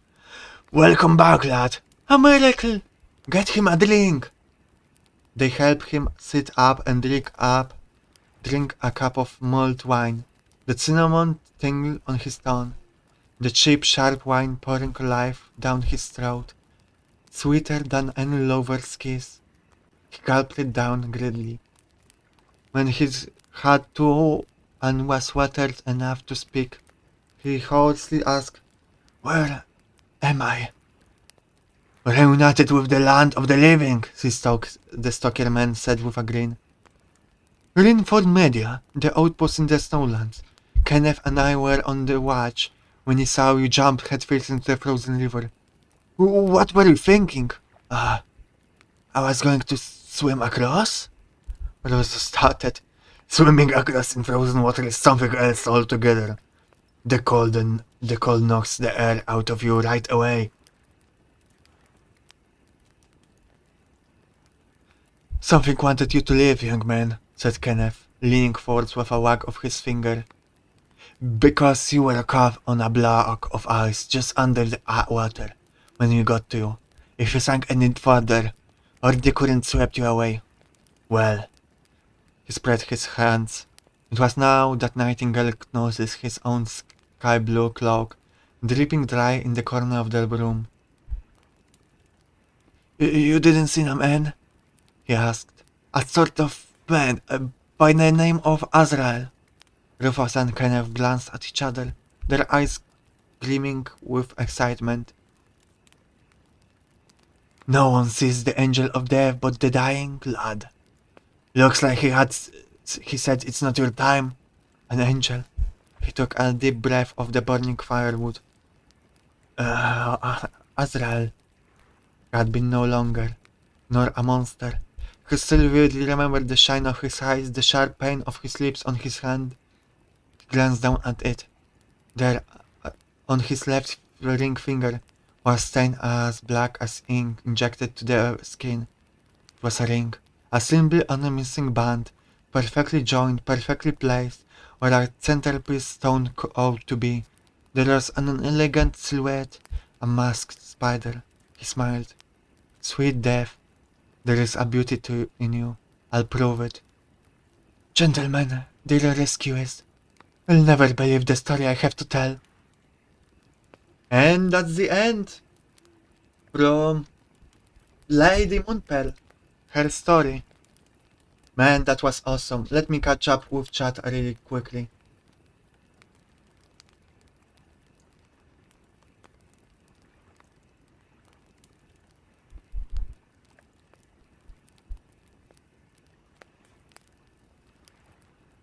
If you want, because you articles missed the story, if you want to read it, Lady actually linked that in the writing channel on Discord.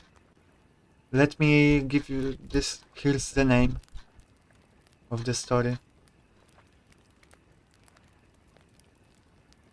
Nothing more to say. But can we get a round of applause for the lady? Pachi, pachi, pachi, pachi, pachi, pachi, pachi, pachi, pachi, pachi, pachi. That was great. Writing was stellar. The story was great.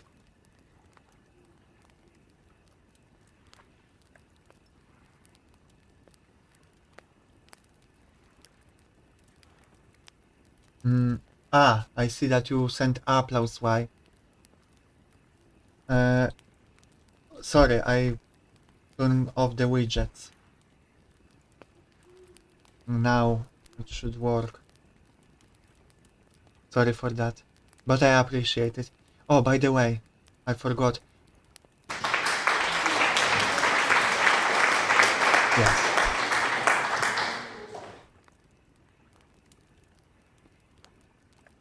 I will turn myself into a maid because you guys got robbed one of the previous days. Because I was a maid for way too short. Let me just... So...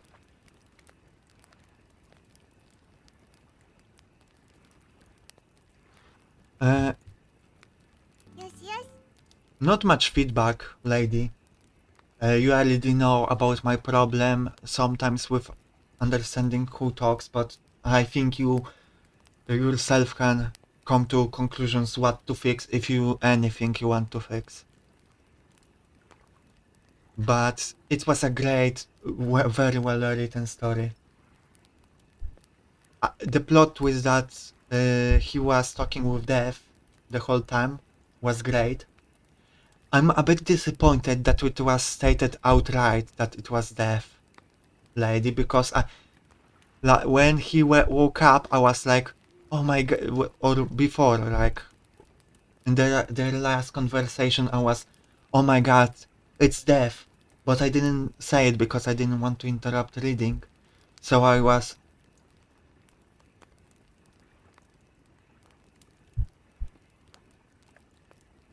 So I wanted to say, after reading, I wanted to say, okay, my interpretation that it's death, but then it's stated outright, and I am not, and I don't feel as smart anymore, or better readers didn't understand it. No, I understand. I understand, but I'm personally a bit disappointed because there's no room for speculation now. So as I understand this story, it was about a man that lost purpose in his life. Like, that's not exactly what happened, but that's the, like, subtext, the interpretation. My interpretation is that, lost purpose in his life, tried to commit suicide, but survived.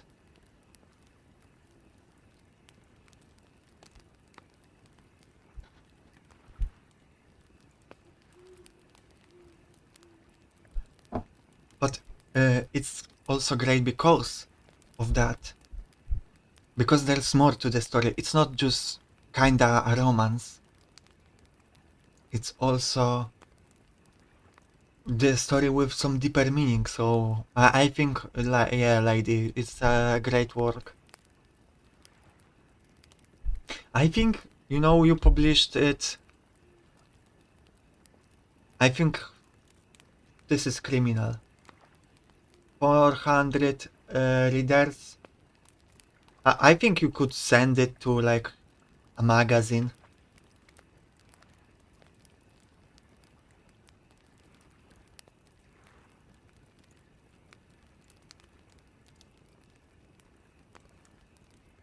Mhm.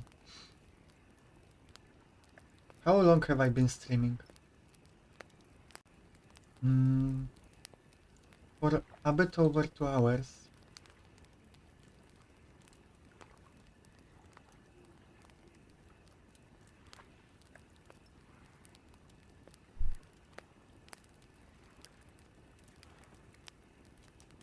That's good to hear, lady.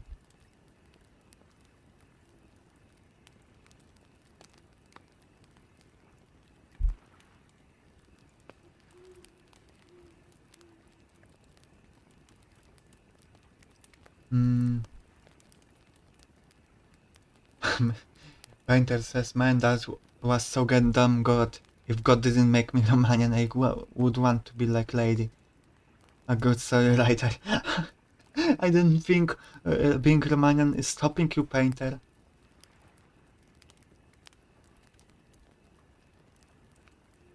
You know, I wanted to read.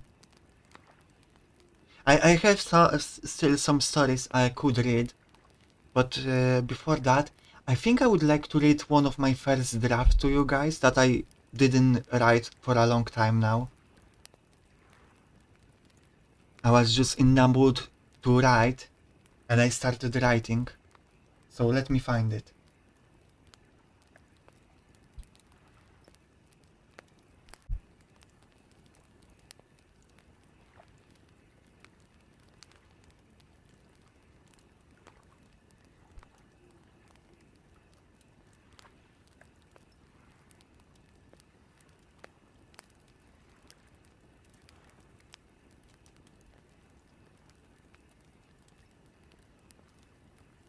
I want to read my story to you guys. Uh, Wait a second, I'm going to close this.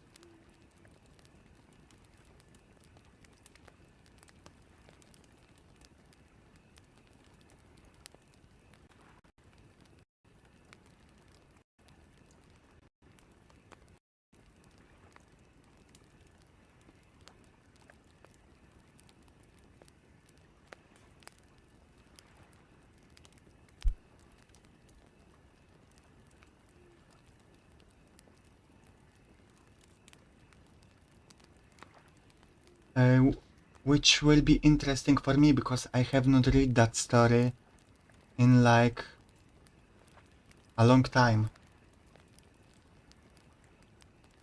In months. So I have no idea how good it is. So it's going to be interesting for me to read it right now. Live reaction to my own story.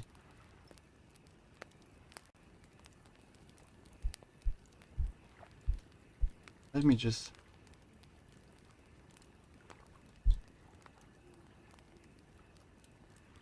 I want to change a few things, give me a moment.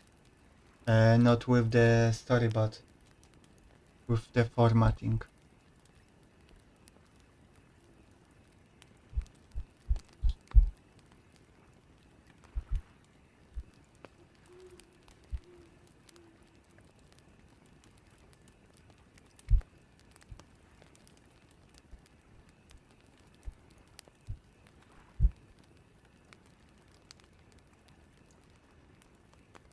God damn it.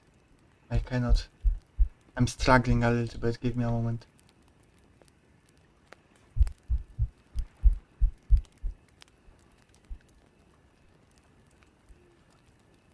everything works so goddamn slow.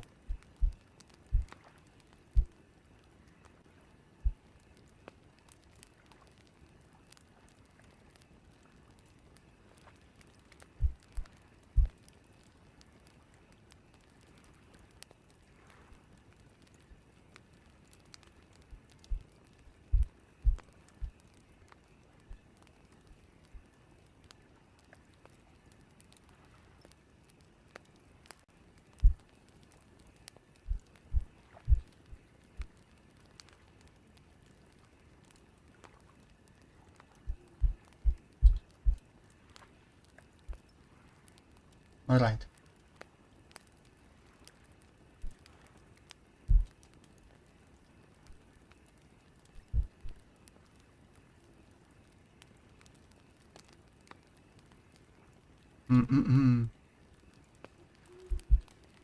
Right. And I'm going to go pee, and then we can start reading my story.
I'm back.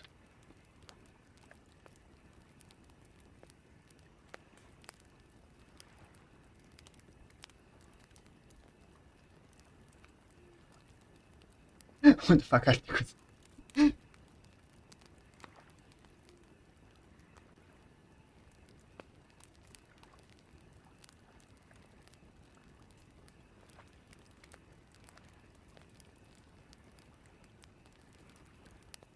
Right.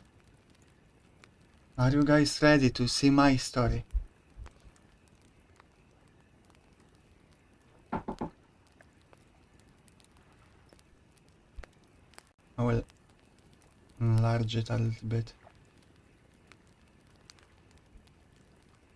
I wonder what you will guys think. I didn't anticipate. I didn't think I would read it. But yeah, I kinda wanted, got in the mood to read it. Because I remember that I have something like this lying around. How many is it long? Like 17 pages. I don't know if we're going to read all of it. But a few things. First of all, this is first draft. Second of all, this is first draft of something I just started writing without much of a plan. I had some ideas, but I just wanted to write basically. I was in the mood for writing, so without much commitment, I just started writing.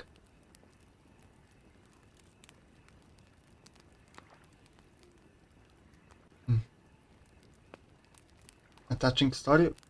Well, I didn't even start. Why? Now that sounds like you're mocking me.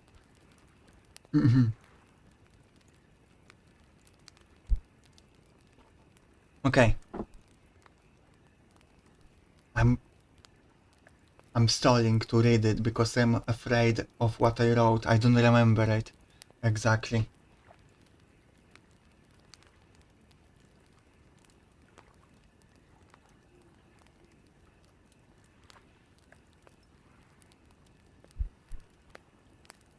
Hmm.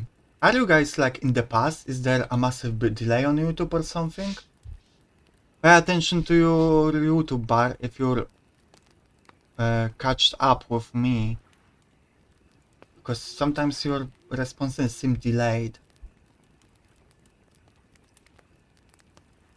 Okay, so here's what I wrote.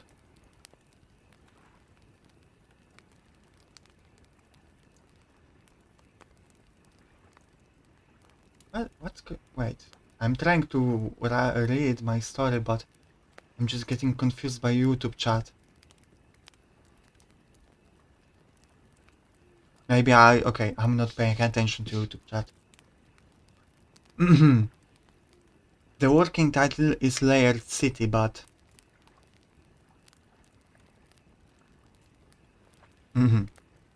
it's working title. Amidst the white expanse of frozen tundra, where the world was swallowed by a blanket of gentle yet densely falling snow, a solitary figure emerged, their form concealed beneath layers of thick fabric and furs, a shield against the biting cold and the prying eyes of the curious. The figure moved with deliberate purpose, navigating the desolate landscape, squeaking of the snow under their feet and heavy breathing their only companions. Freezing wind, their adversary. After who knows how long, they reached a herd of houses huddled together against the forest, the village's sole source of life in this barren land.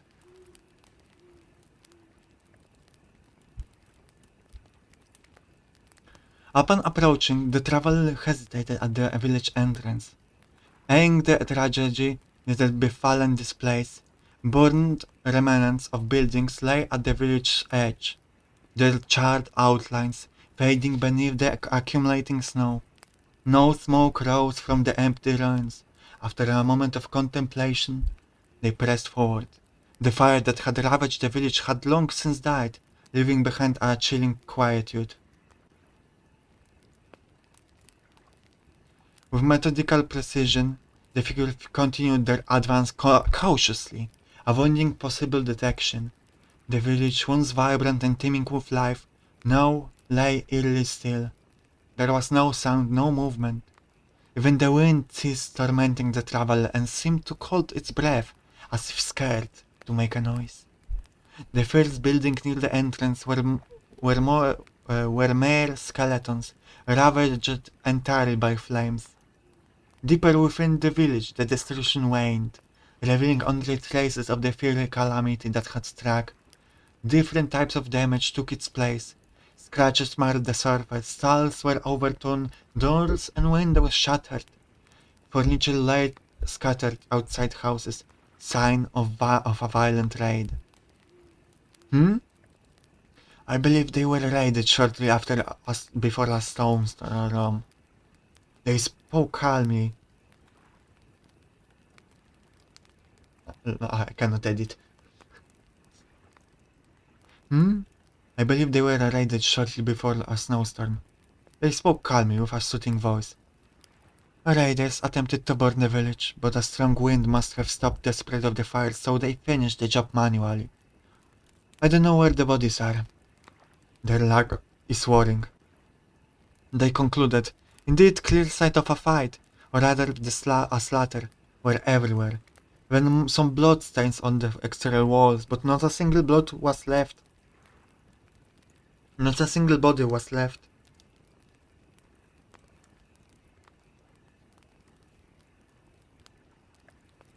As they made their way deeper into the center of the village, to what seemed to be the main square, the explanation for missing bodies presented itself, which made them stop in their tracks.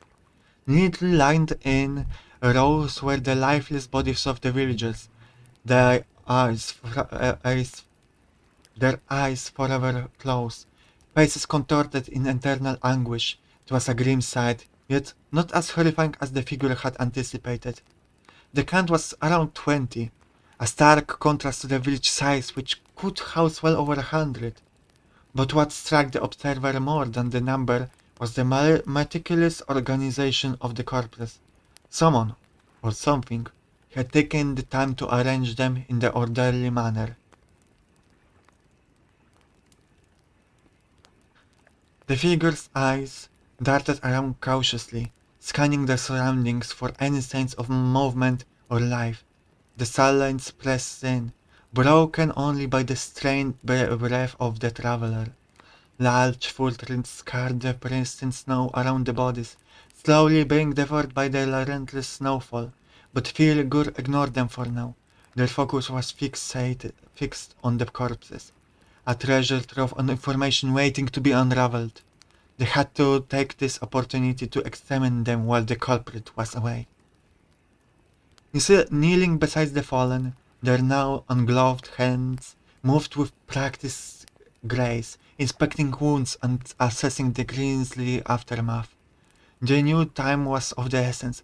Whoever had orchestrated this carnage, or the one responsible for this display, might return, and answers had to be found before that. Their lips moved, murmuring conclusions as if sharing secrets with the wind. Freezing to the touch. Muscles, stiff but not too rigid. Hardly any odor, but my nose is stuffy.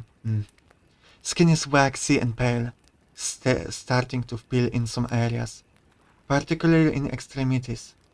Dark purple lividity. That's a tough one considering I don't know what temperature was here the past few days, but I'd guess they perished no more than 3 days ago. They proclaimed with wavered confidence. Cause of death? Murder. The tone of the voice suggested confusion by their own question. Each body bears marks of violence, slashing, piercing, bludgeoning, wounds and burns, inflicted by various weapons. The village had not fallen to some natural disaster. It was a deliberate slaughter.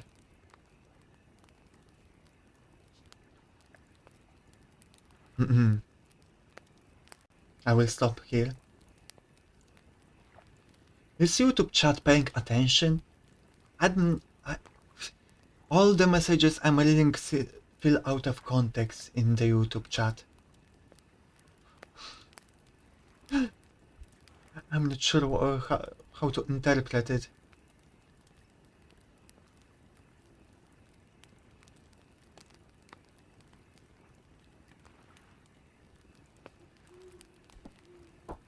Yeah? You are paying attention? What's going on?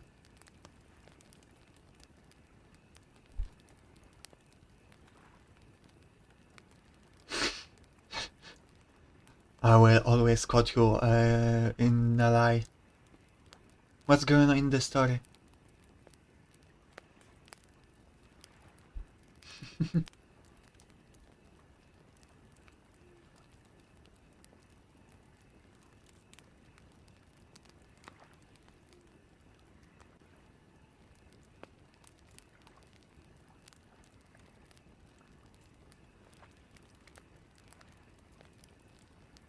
I mean, I'm fooling around. It's fine if you just want to relax and listen to my voice.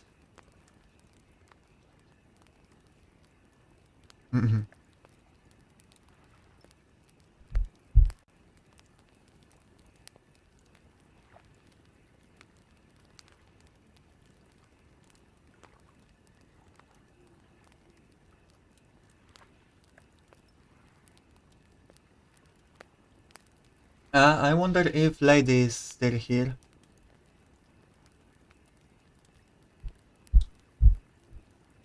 I'm just curious.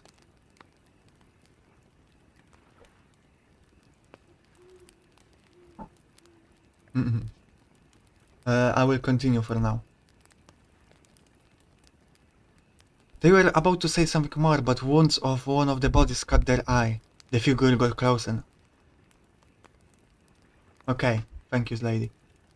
Sunburns? Whispered, utterly puzzled. The corpse of a middle-aged man bore Sunburn on the left side of their body. The skin was peeling and cracks exposed their flesh in few areas.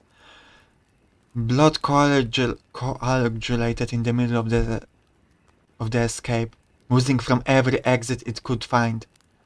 He bled out rapidly. It only took a few seconds for him to lose consciousness and about a minute to die. In the center of the burns, on the left shoulder, was a small cauterized hole. The figure took off a large leather baggage they wore on their back, placed it in beside the body, opened it, and retrieved a few medical tools.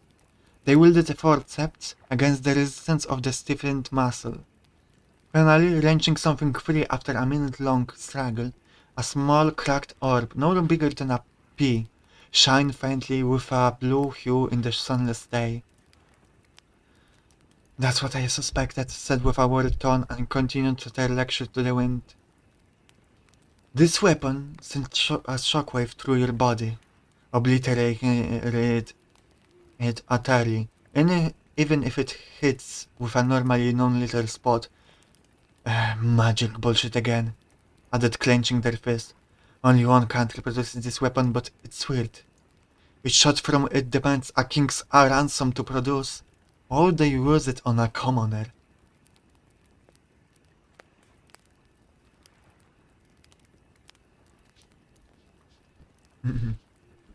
You might notice that the protagonist is speaking to themselves a lot. There is a reason for that I will explain at the end. Oh my god, wait, my second monitor is going crazy.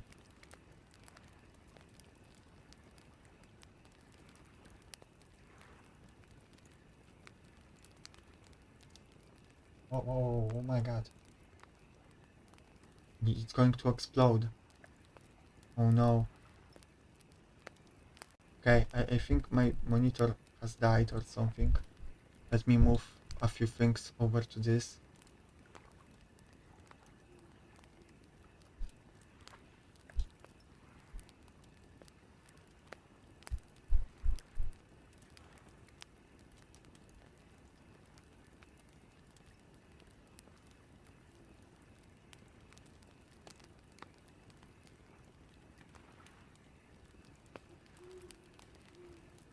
Okay.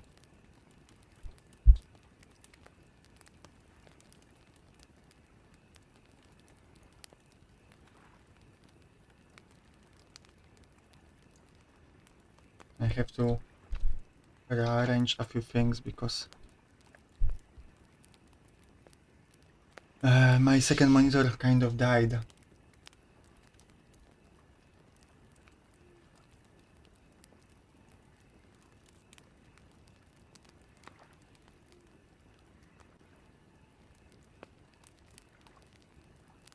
Okay, let me read them. I'm just going to adjust myself a little bit. Okay.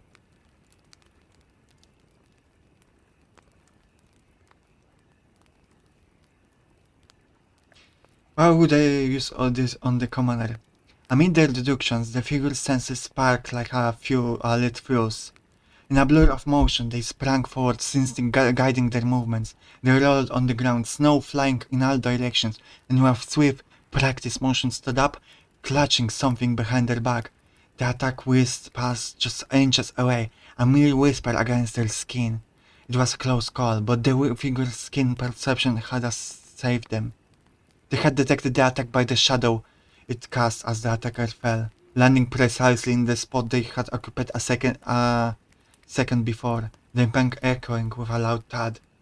Puff of snow rose into the air, spiteful winds carrying into the traveler's face, limiting their view. The attackers loomed before them, a large humanoid shape, larger than any man. With their vision blurred, the figure quickly assessed their surroundings. Only one visible enemy and many potential routes of escape, but the terrain was treacherous. Not only the deep snow itself, but the various hazards it concealed as well. Remnants of struggle that had happened here. They were agile, a fact proven by their swift dodge, but the question lingered. Were they faster than the dark shape that now confronted them? Who are you? The dark shape spoke with a hoarse but commanding voice. resembling a grandfather lecturing a wayward grandchild. It snapped the figures out of their thoughts. "I don't look like one of them." Traveler blinked a few times before responding, regaining clarity in their vision as the excess moisture left from their eyes. Before them stood a monstrum towering at 8 meters, its lean form belling its deadly musculature. Its arms were unnaturally long, ending in razor-sharp claws, while Digigrad. I should have learned how to read this word. Digitigrade.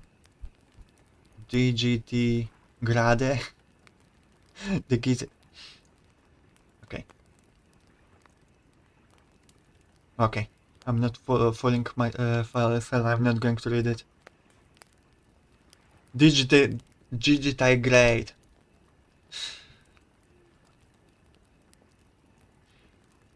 Digitigrade legs, built for swift movement, supported its men's frame. The creature's body was cloaked in thick furs and fabric, indicating at least a basic level of civilization. It was the head that would terrify most. The top half resembled the exposed skull of a fearsome animal, a blend of a wolf and a beard, but too big, while the lower half resembled the powerful jaws of a hairless bear. The beast's gaze was fierce, but its pink irises stood in stark contrast with the creature's dark aesthetic, lending it an oddly endearing quality.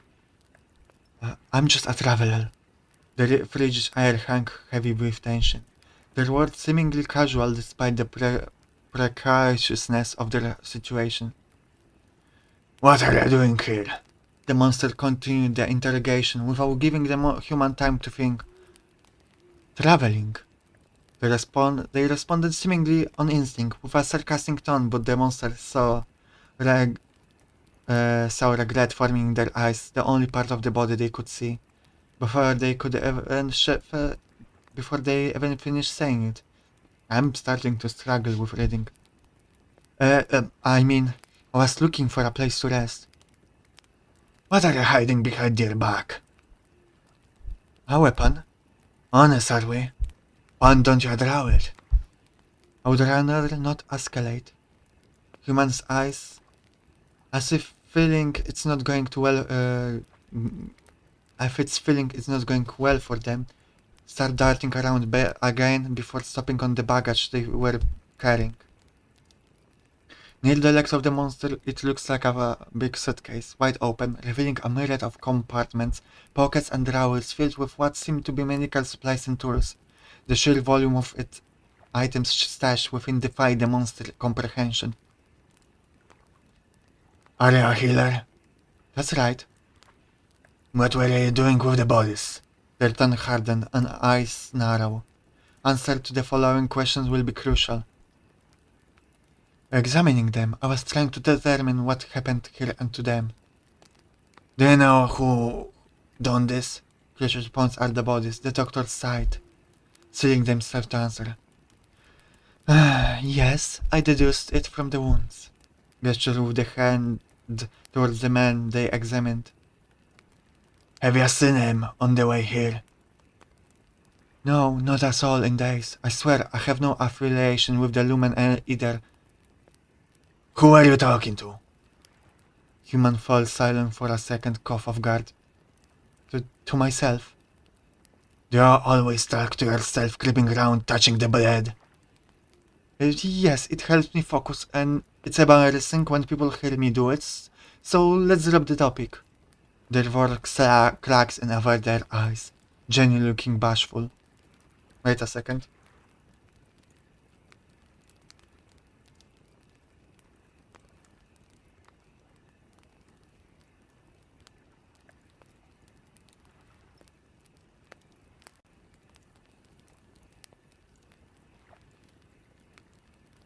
I goddammit, this hoarse voice is killing me.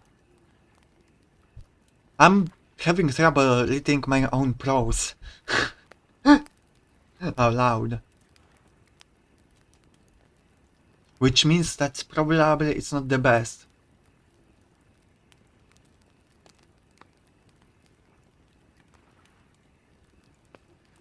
So yeah, I see articles asked if this protagonist is schizophrenic. No, he lied that he likes to talk to himself, to the monster. We're not going to get into the truth in this section, so I'm just going to tell you, he talks to a ghost.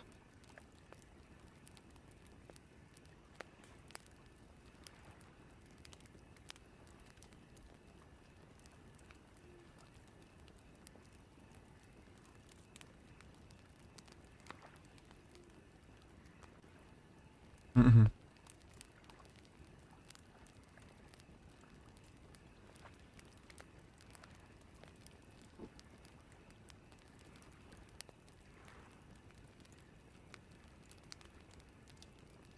Okay, let me continue reading.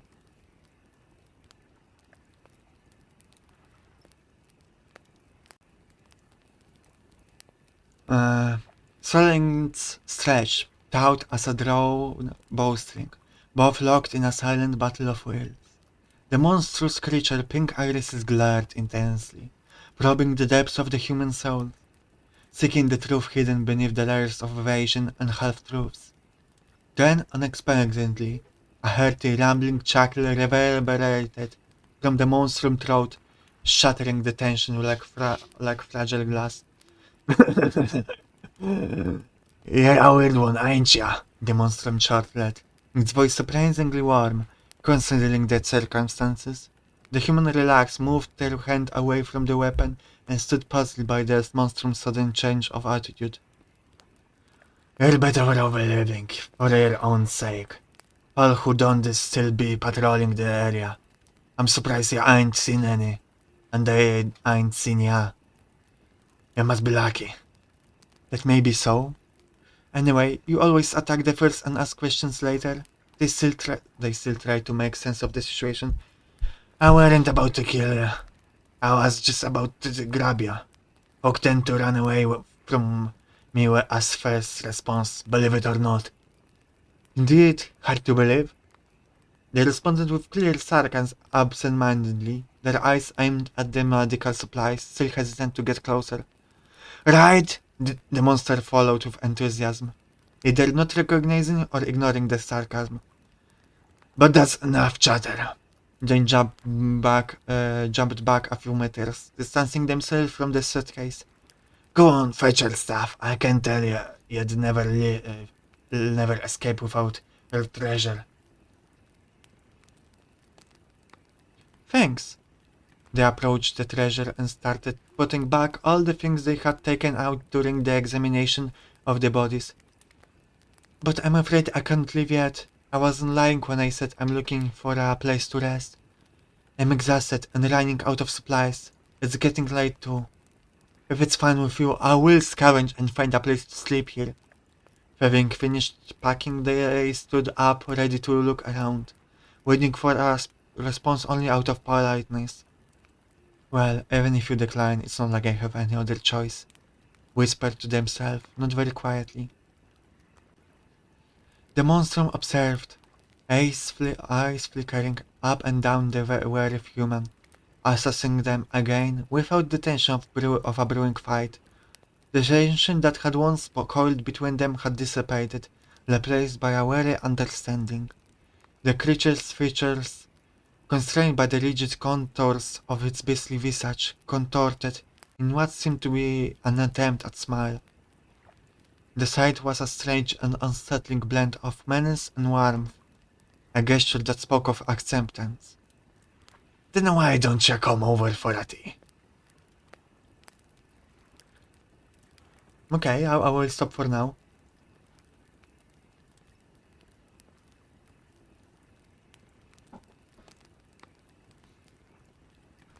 What do you guys, who those that pay attention, what do you think?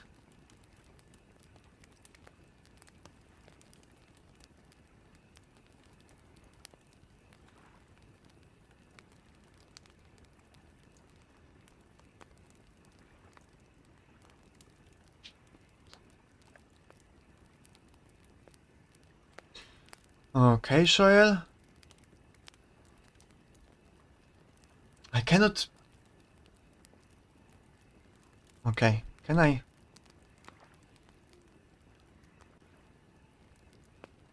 You like the desolate setting? That's good. What about the writing so far, lady? I'll time you out, Shoyel, but your message didn't appear in chat, so I cannot target you. So you're saved.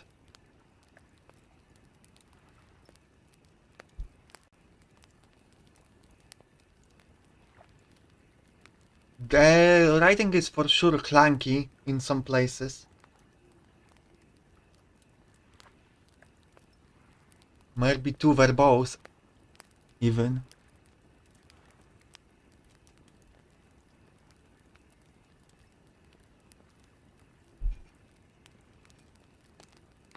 Oh, easy to follow and understand, okay. I cannot tell when I'm reading it aloud. I'm focusing so much on reading that I don't know how well understood it is, because I'm not comprehending the story myself. Like, I don't know. I know what's going on only because I wrote it, but like I'm not paying attention to how well written it is.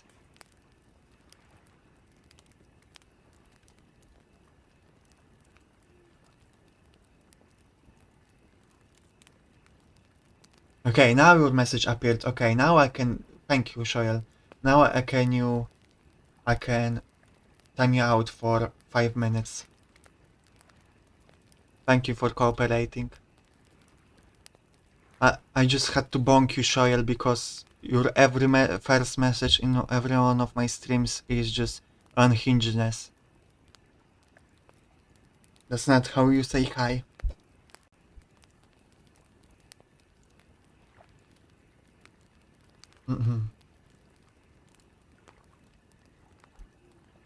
Not gonna lie, I would love to get more feedback on the story. Oh, thank you, lady. Thank you, lady. Thank you for being here and for feedback to my story.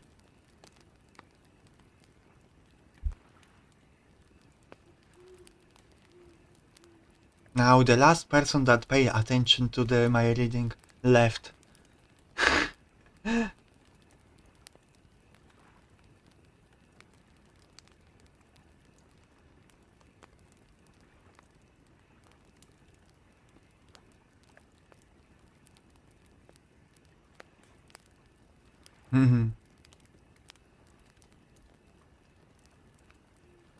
Yes. Thank you. Let me continue. So you live far away? The doctor broke an uncomfortable silence that's been cooking for a while. No, we should get ready for sunset, responded the monster. It was a relief to hear it for the doctor. They left the village behind them a while ago, and the shadow of the woods have been growing darker, reaching the tendrils gridly to swallow them whole.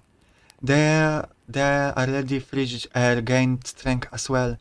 It pierced through the clothes with ease. The doctor wasn't sure if the guide could see them in the dark. If the guide could see in the dark, and if they were cold resistant. But they didn't have those perks, so traveling at night was a concern. Do you have a name? The doctor asked. Of course I have no name. I ain't yet some kind of monster. They grinned, exposing their teeth. But where are my manners? Name's George. Really? Yeah, what? Did I expect something else? George was clearly messing with them. Yeah, kinda. I'm not sure what though. Their voice was tired, not in the mood to play along. So I assume you go by he? They asked, unsure. Can't you tell by my husky voice? I would rather not assume. First time seeing someone like you. Probably the last one too. But anyway, is your name a secret? Ah, sorry, it's Kessel. Nice to meet you, Kessel. It's kinda hard to be sure cause the scarf distorts your voice. You get a dick too? Kessel blinked a few times, surprised by the abrasiveness of the question. Yeah, I pee standing up. George laughed. Good, good. Castle looked at him with concern. Why is it good? What would have happened if I didn't have one? Or maybe having one leads to a worse outcome. Watch out what you say, old man. Do you even think of the implications your words may cause? I'm alone with you in the woods. I'll overthink everything you say. Kessler internally anguished as they walked. George, not aware of the struggles his companion wrestled with, was lost in thought as well. The rest of the way, though, they spent in silence, neither in the mood for small talk. After about 15 minutes more of marching and out of place, geometric shadow emerged from between the trees and bushes, in the middle of a small clearing. Well, we're here. Come on in. George welcomed his guest while approaching the shadow. Coming closer, Castle identified it as a wooden hut with a triangular roof almost reaching the ground. It was hard for him to make out any more details in the dark. The sun had completely disappeared a few minutes ago. George opened the already unlocked door and went inside. Castle followed. George, with practiced motion, hung his fur coat on the nail sticking out from the wall and lit an oil lamp right beside it. A nail in the wall is already injury waiting to happen. A fire source right beside flammable material is just icing on the cake. Evaluated Castle and looked around. George approached a stone fireplace in the middle of the room and started working on the fire. He looked less imposing without a layer of thick clothing, but less, in his case, didn't make a big difference. He definitely still could break a person in half with a solid punch. Kessel hoped to see more of his body due to his professional curiosity, but alas, he wore another layer under the furs. Just a normal linen shirt. Shame, but maybe another time. Kessel turned his attention to the surroundings. Surprisingly, the floor was wooden, which is not common for a poorer household, which is not common for a poorer household, especially what otherwise looks like an ordinary haunted lodge. The walls were thick and well insulated. It was a lot warmer inside even without the fire, so it had to keep heat from previous fires extraordinarily. There was not a lot to say about furnishing. Castle couldn't see deep in the house in low light, but it had all the necessities you would expect from a living room. A wooden table with a few chairs surrounding it, a desk with some tools on it, a chest of drawers, a lot of shelves full of something? No bed or wardrobe.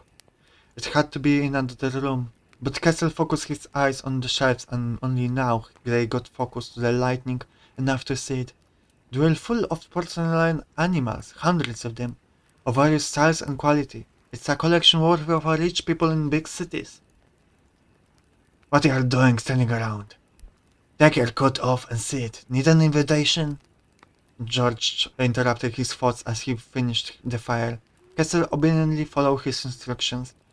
Thinking of the outer layer was harder than it should have been. Castle almost forgot how to do this. He traveled for days in the cold without seeing civilization, so it became part of him. The moment he hung it on the second nail, the exhaustion sustained during this time washed over him all at once. His muscles were stiff in pain and suddenly felt sleepy.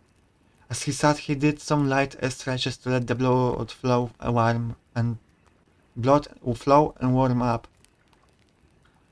When George finally lit a fire without a second hesitation, grabbed a kettle and filled it with water from a barrel. "Yeah, tea person?" George asked. "Do you have any alternatives?" "Nah." "Then yes, I am. I would love a warm tea." "Had a hunch that'd be a yes." He put a tea over the fire and opened a small hatch on the floor, reaching inside. "In my heat up leftover from my dinner. Might not be enough for the two of us, but we'll manage." He took out a large pot, put it over the fire, and began stirring. Castle wouldn't see what was inside from where he was sitting, but the hut filled with the smell of some kind of stew, George sat on the floor with his back turned towards him, So Castle wondered if it was some kind of test. They just met and almost fought just an hour ago, and he wasn't about to fail it, so he continued his stretches. Let me catch up with chat.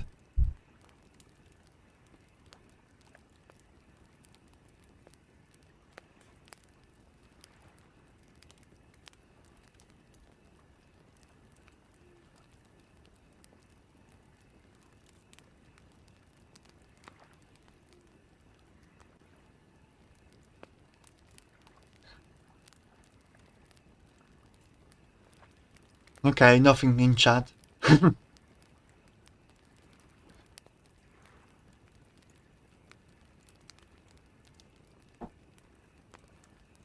You think why?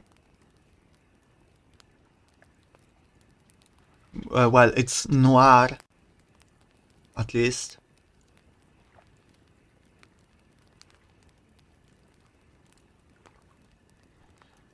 Um, so the village. So the village. What happened with people he knew? Castle was usually fine with long silence, but with people he just met, it was painful, so he started to smoke talk. I don't reckon I know much more than ya. In short, a few weeks ago, Lumen Republic showed up in the area. I ain't sure of the reason why, but I assume it had to do with the layered city. Oh, you know what it is, yeah? Castle confirmed. So they visited the village once or twice, stock up and whatnot, from what I heard. And all was fine until 4 days ago. You saw the result of that. So they died 4 years ago. Was off by a day. Castle criticized himself. I'm such an asshole. Now's not the time to think about that. Of that. He criticized himself further. I wasn't there when that happened. And visiting every day, I was out hunting. When a snowstorm caught me, I hurried back home. I saw smoke over the trees in the morning, and I can recognize chimney smoke from a burned down building smoke, so I ran to her, but it was too late. His eyes became distant and tone serious. The only thing I can do now is to bury their bodies. That's why I gathered them all on the main square like I saw. Tomorrow I should be done, and then he fell silent, lost in thought. You knew them? Were you on good terms? Kessel was not a consoling people.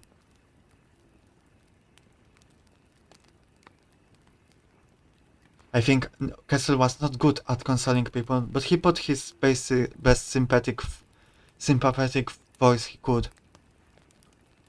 With some of them, some hated me. Overall, I had a pretty good arrangement going with the village. Turns out it's good keeping a big, scary monster around and strong enough to carry help with manual labor if needed be. Reminiscent. Reminiscent. Seems like I didn't do a good job at the first part. Are you sure there are no survivors? Pretty much everyone accounted for. There's only one missing. If I didn't find her, she's probably fine. Is she? Alone in this frozen waste? She knows how to handle the wilderness. She grew up here. He took a deep breath. I believe in her. Cause she's a weirdo. You're fine out there, and you're a weirdo too, ain't ya? I guess. Not gonna lie. The accent of the monster is troubling to read out loud for me. And combined with the voice.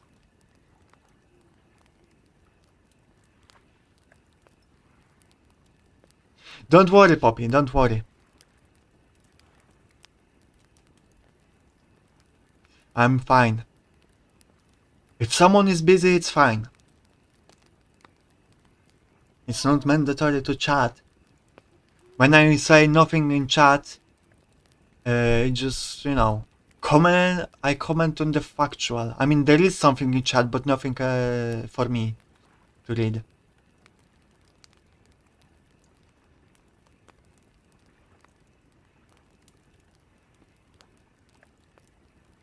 Mm-mm.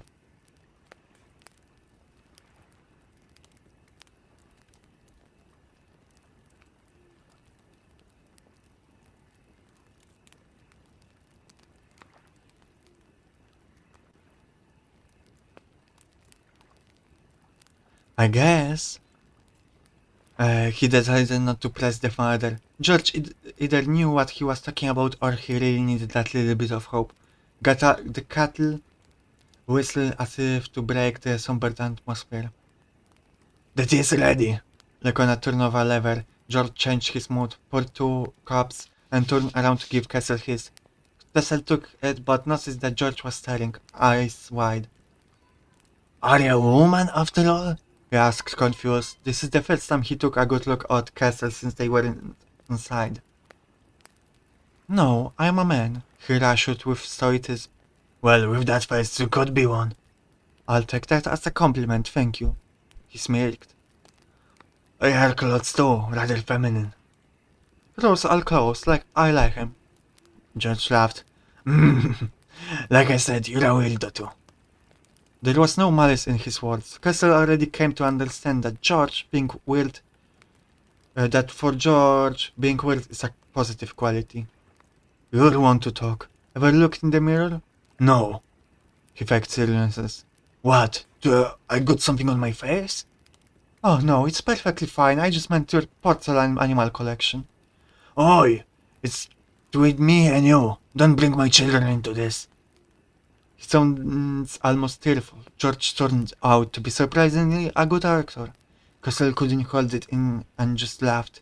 "Ah, I win."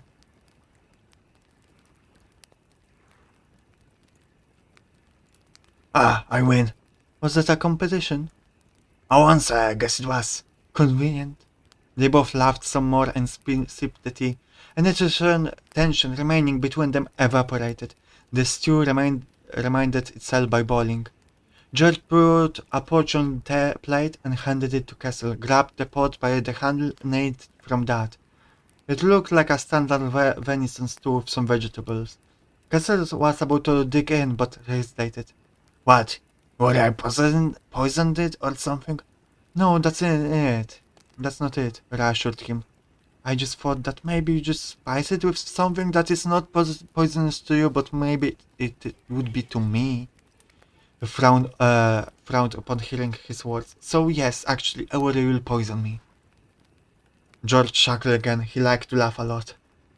"Don't worry. I eat all the same stuff you all do. Least I haven't tried eating poison to see if it kill me." Castle nodded, accepting the answer, and took a spoonful. It was tasty, but nothing out of the ordinary. A type of meal that would remind you of home. "Eat up. We need to get some color on those pale cheeks." "I'm always pale." And we gotta change it," he insisted, "but I'm not sure it'll help your hair. Was it always this silvery white?" "Yep, born with it." And that faint purple hue that reflects in the light. Is that your doing?" "Nope, born with it that too." "What? How the heck? Where you from?" He stuttered and almost choked on his food. "Calm down, I'm just from Brilliant. But I'm only one that looks like that over there. I got the looks from my mom. I don't know where she's from." He answered all the questions as fast as he could so George wouldn't choke on his food anymore. "But why are we focusing on me? We're the truly weird one here. What's up with you? Where are you from?" George composed himself. "I still reckon you're the bigger with you. I've traveled a fair amount. I ain't seen other monsters. But never someone with your hair. But now it's my turn, huh?" He smiled as he was ready for that. "I'm from the layered city." He left the space for a dramatic pause, waiting to get a reaction. As much as Kessel didn't want to give it to him, he did by frowning and leaning closer. "How much do you know about that place?" "I've heard rumors, but I feel like I shouldn't trust any of them, so I pretend like I know nothing." "Smart." He prepared his mouth by sipping the tea before telling his story. By what name do you know it best?" "Laird City."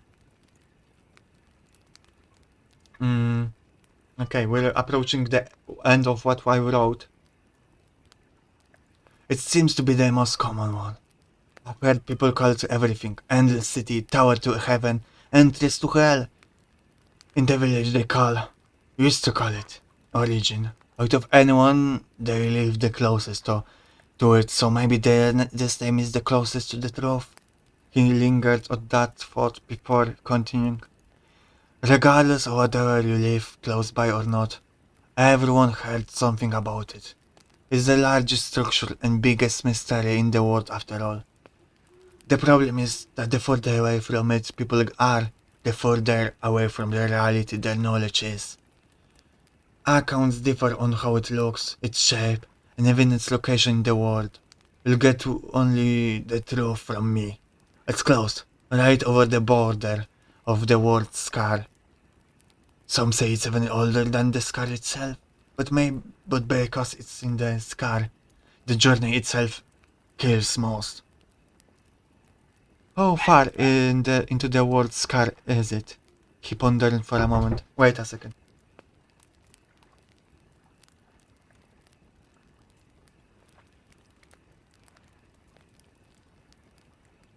Hmm. He pondered for a moment. A few days, maybe under a week, depending on the weather. But don't interrupt me. Once you get there, if you get there, you'll think your eyes are deceiving you. It's an impossibly large structure, a fortress, the size of a country, stretching far outside of your view in all directions, reaching high into the sky above the clouds, and digging deep into the earth. Lair City is a simplistic but rather accurate description, but no one can tell you exactly how many layers it has because it's uneven. A layer on one side might be the height of two on other, and no one ever reached the top of or bottom as well. He took a few more sips of his tea, finishing it, then noticed his stew was getting cold. Now you talk. We've been waiting, but my stew is starving for attention. Tell me, what have you heard in the city? What have you heard is in the city? What didn't I hear would be an easy question to answer. And yeah, this is about what I wrote.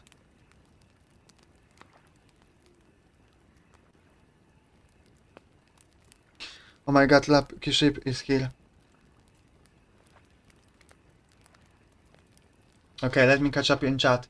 So, I hope someone paid attention to what I was reading, because I wanted to ask at the end of it how is the writing. So guys, how it is the writing? How is the story? Let me catch up on chat.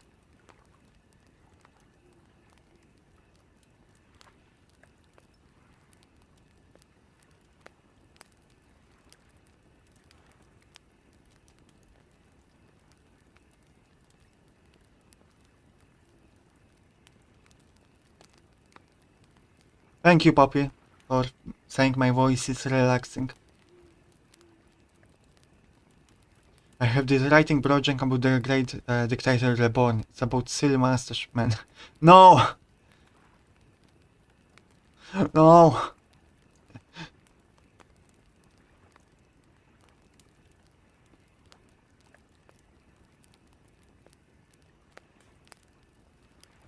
Glow in the dark when I was puppy because I was so pale.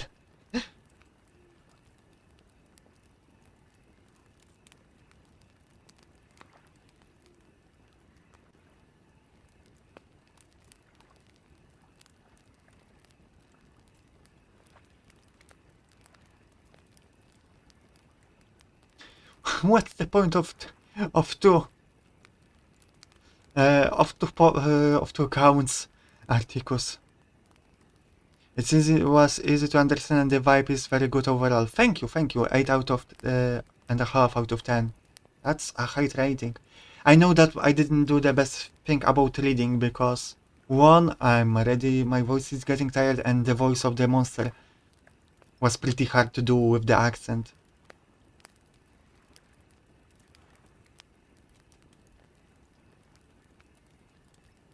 You listen to the vote. Alright. Thank you. Yeah, I just I wrote it months ago, maybe even a year ago now. I haven't touched it since.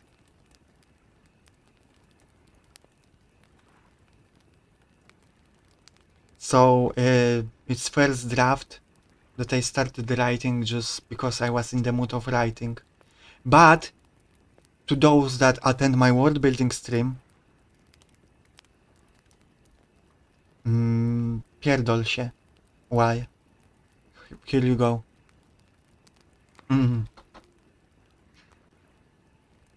To those that paid attention.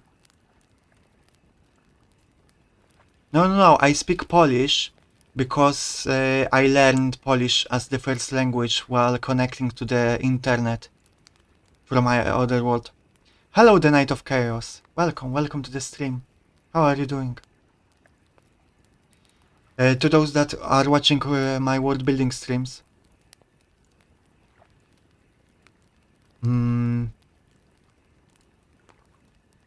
I said that I'm from place similar to Poland. Poppy.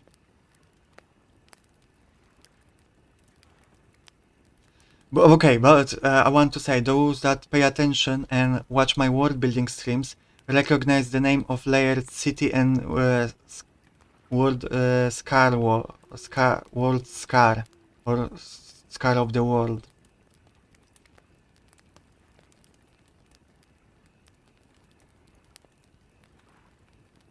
And I wonder if anyone can tell me if they remember those concepts.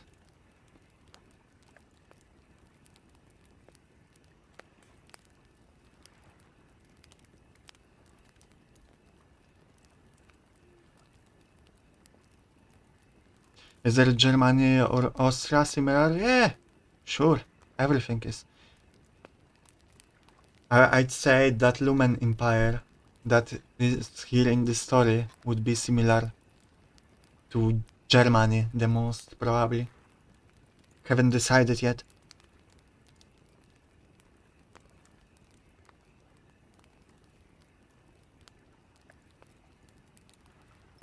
But yeah, Scar of the World is the area of the world that is split in half, and it's basically Chernobyl with anomalies, monsters, and basically very dangerous.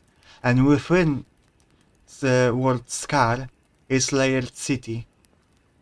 Perhaps I will change the name of it.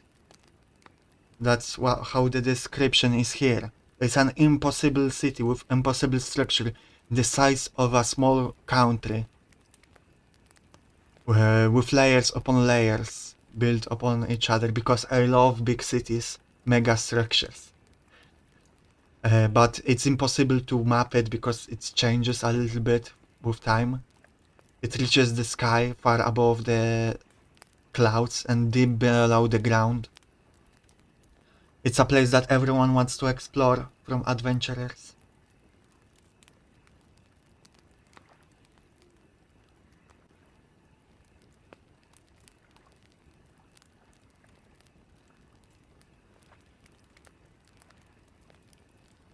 Am I still streaming?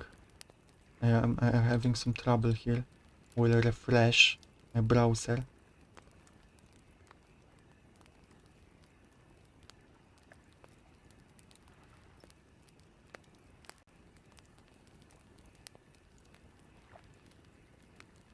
Well, the Night of Chaos, what was that, Articus?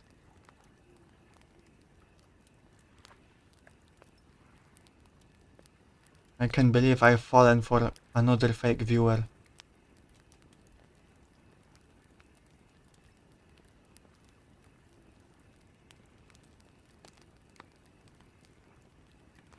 Okay. I have to go check something.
I'm back.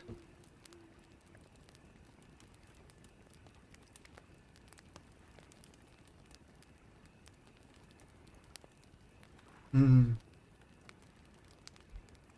Okay, let me check something. I will close this for now.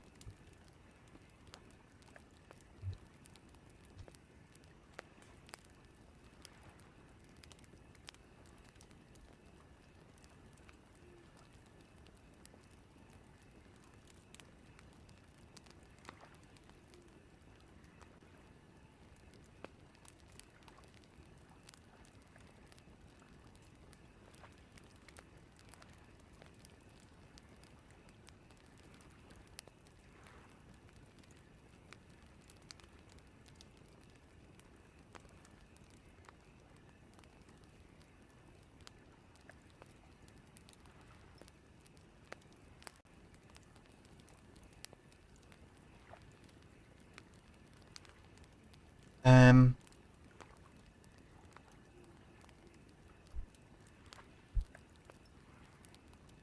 okay, I think I will actually be ending the stream. I was thinking about reading something more, but I realized that, first of all, I think my voice needs to rest, but also... Hello, Farlino. Welcome to the stream. I hope you're doing good. Welcome, welcome. I hope it's not Articus in disguise. So, I think I have to rest my voice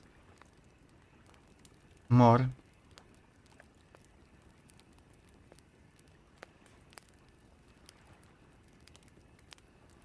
Articus, could you stop that?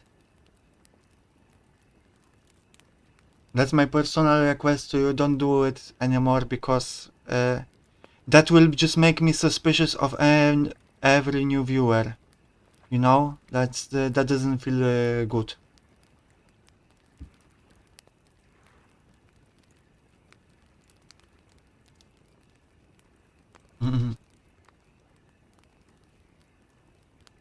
So I was about to say that I think I have to rest my voice, and also the next story had prepared is a bit long.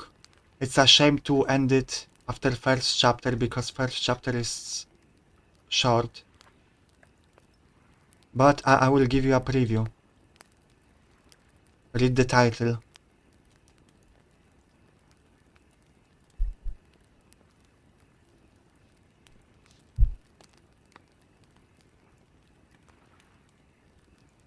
This is what I wanted to read. But yeah, I think my voice is kind of dying. And it's shame to end it after the first chapter, so... I also think it's abandoned, so there are only a few chapters left, but I just wanted, out of curiosity, I wanted to see what's up with it.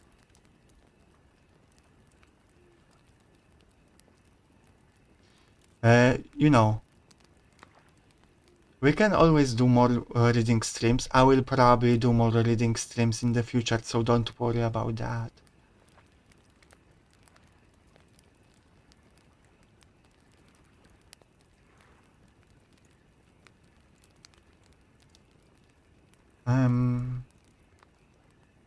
Okay, about a bit shorter stream, but I feel like I should end probably to save my voice.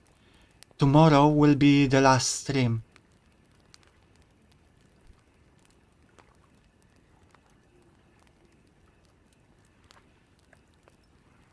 The last one.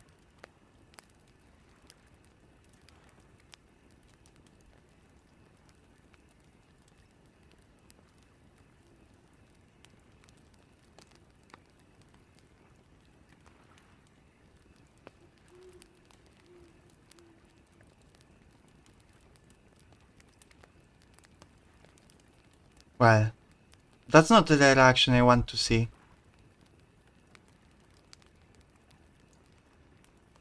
Why is... okay, now there are more people crying. I expected more cries.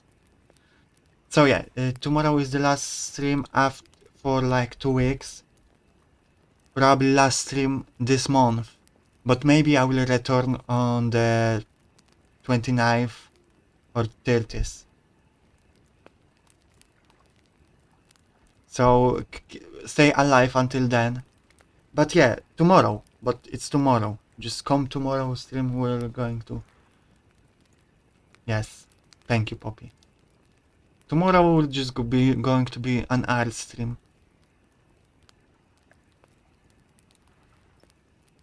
Don't use those accounts here, Articus, or rather, Articus, don't use here any new accounts. I'm restricting you to those that you already revealed to us.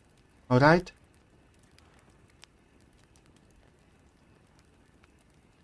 Alright. Thank you everyone for coming by today. I hope you enjoyed. I mean, I know most of you didn't pay attention much to this story, but at least I hope you enjoyed hearing my voice.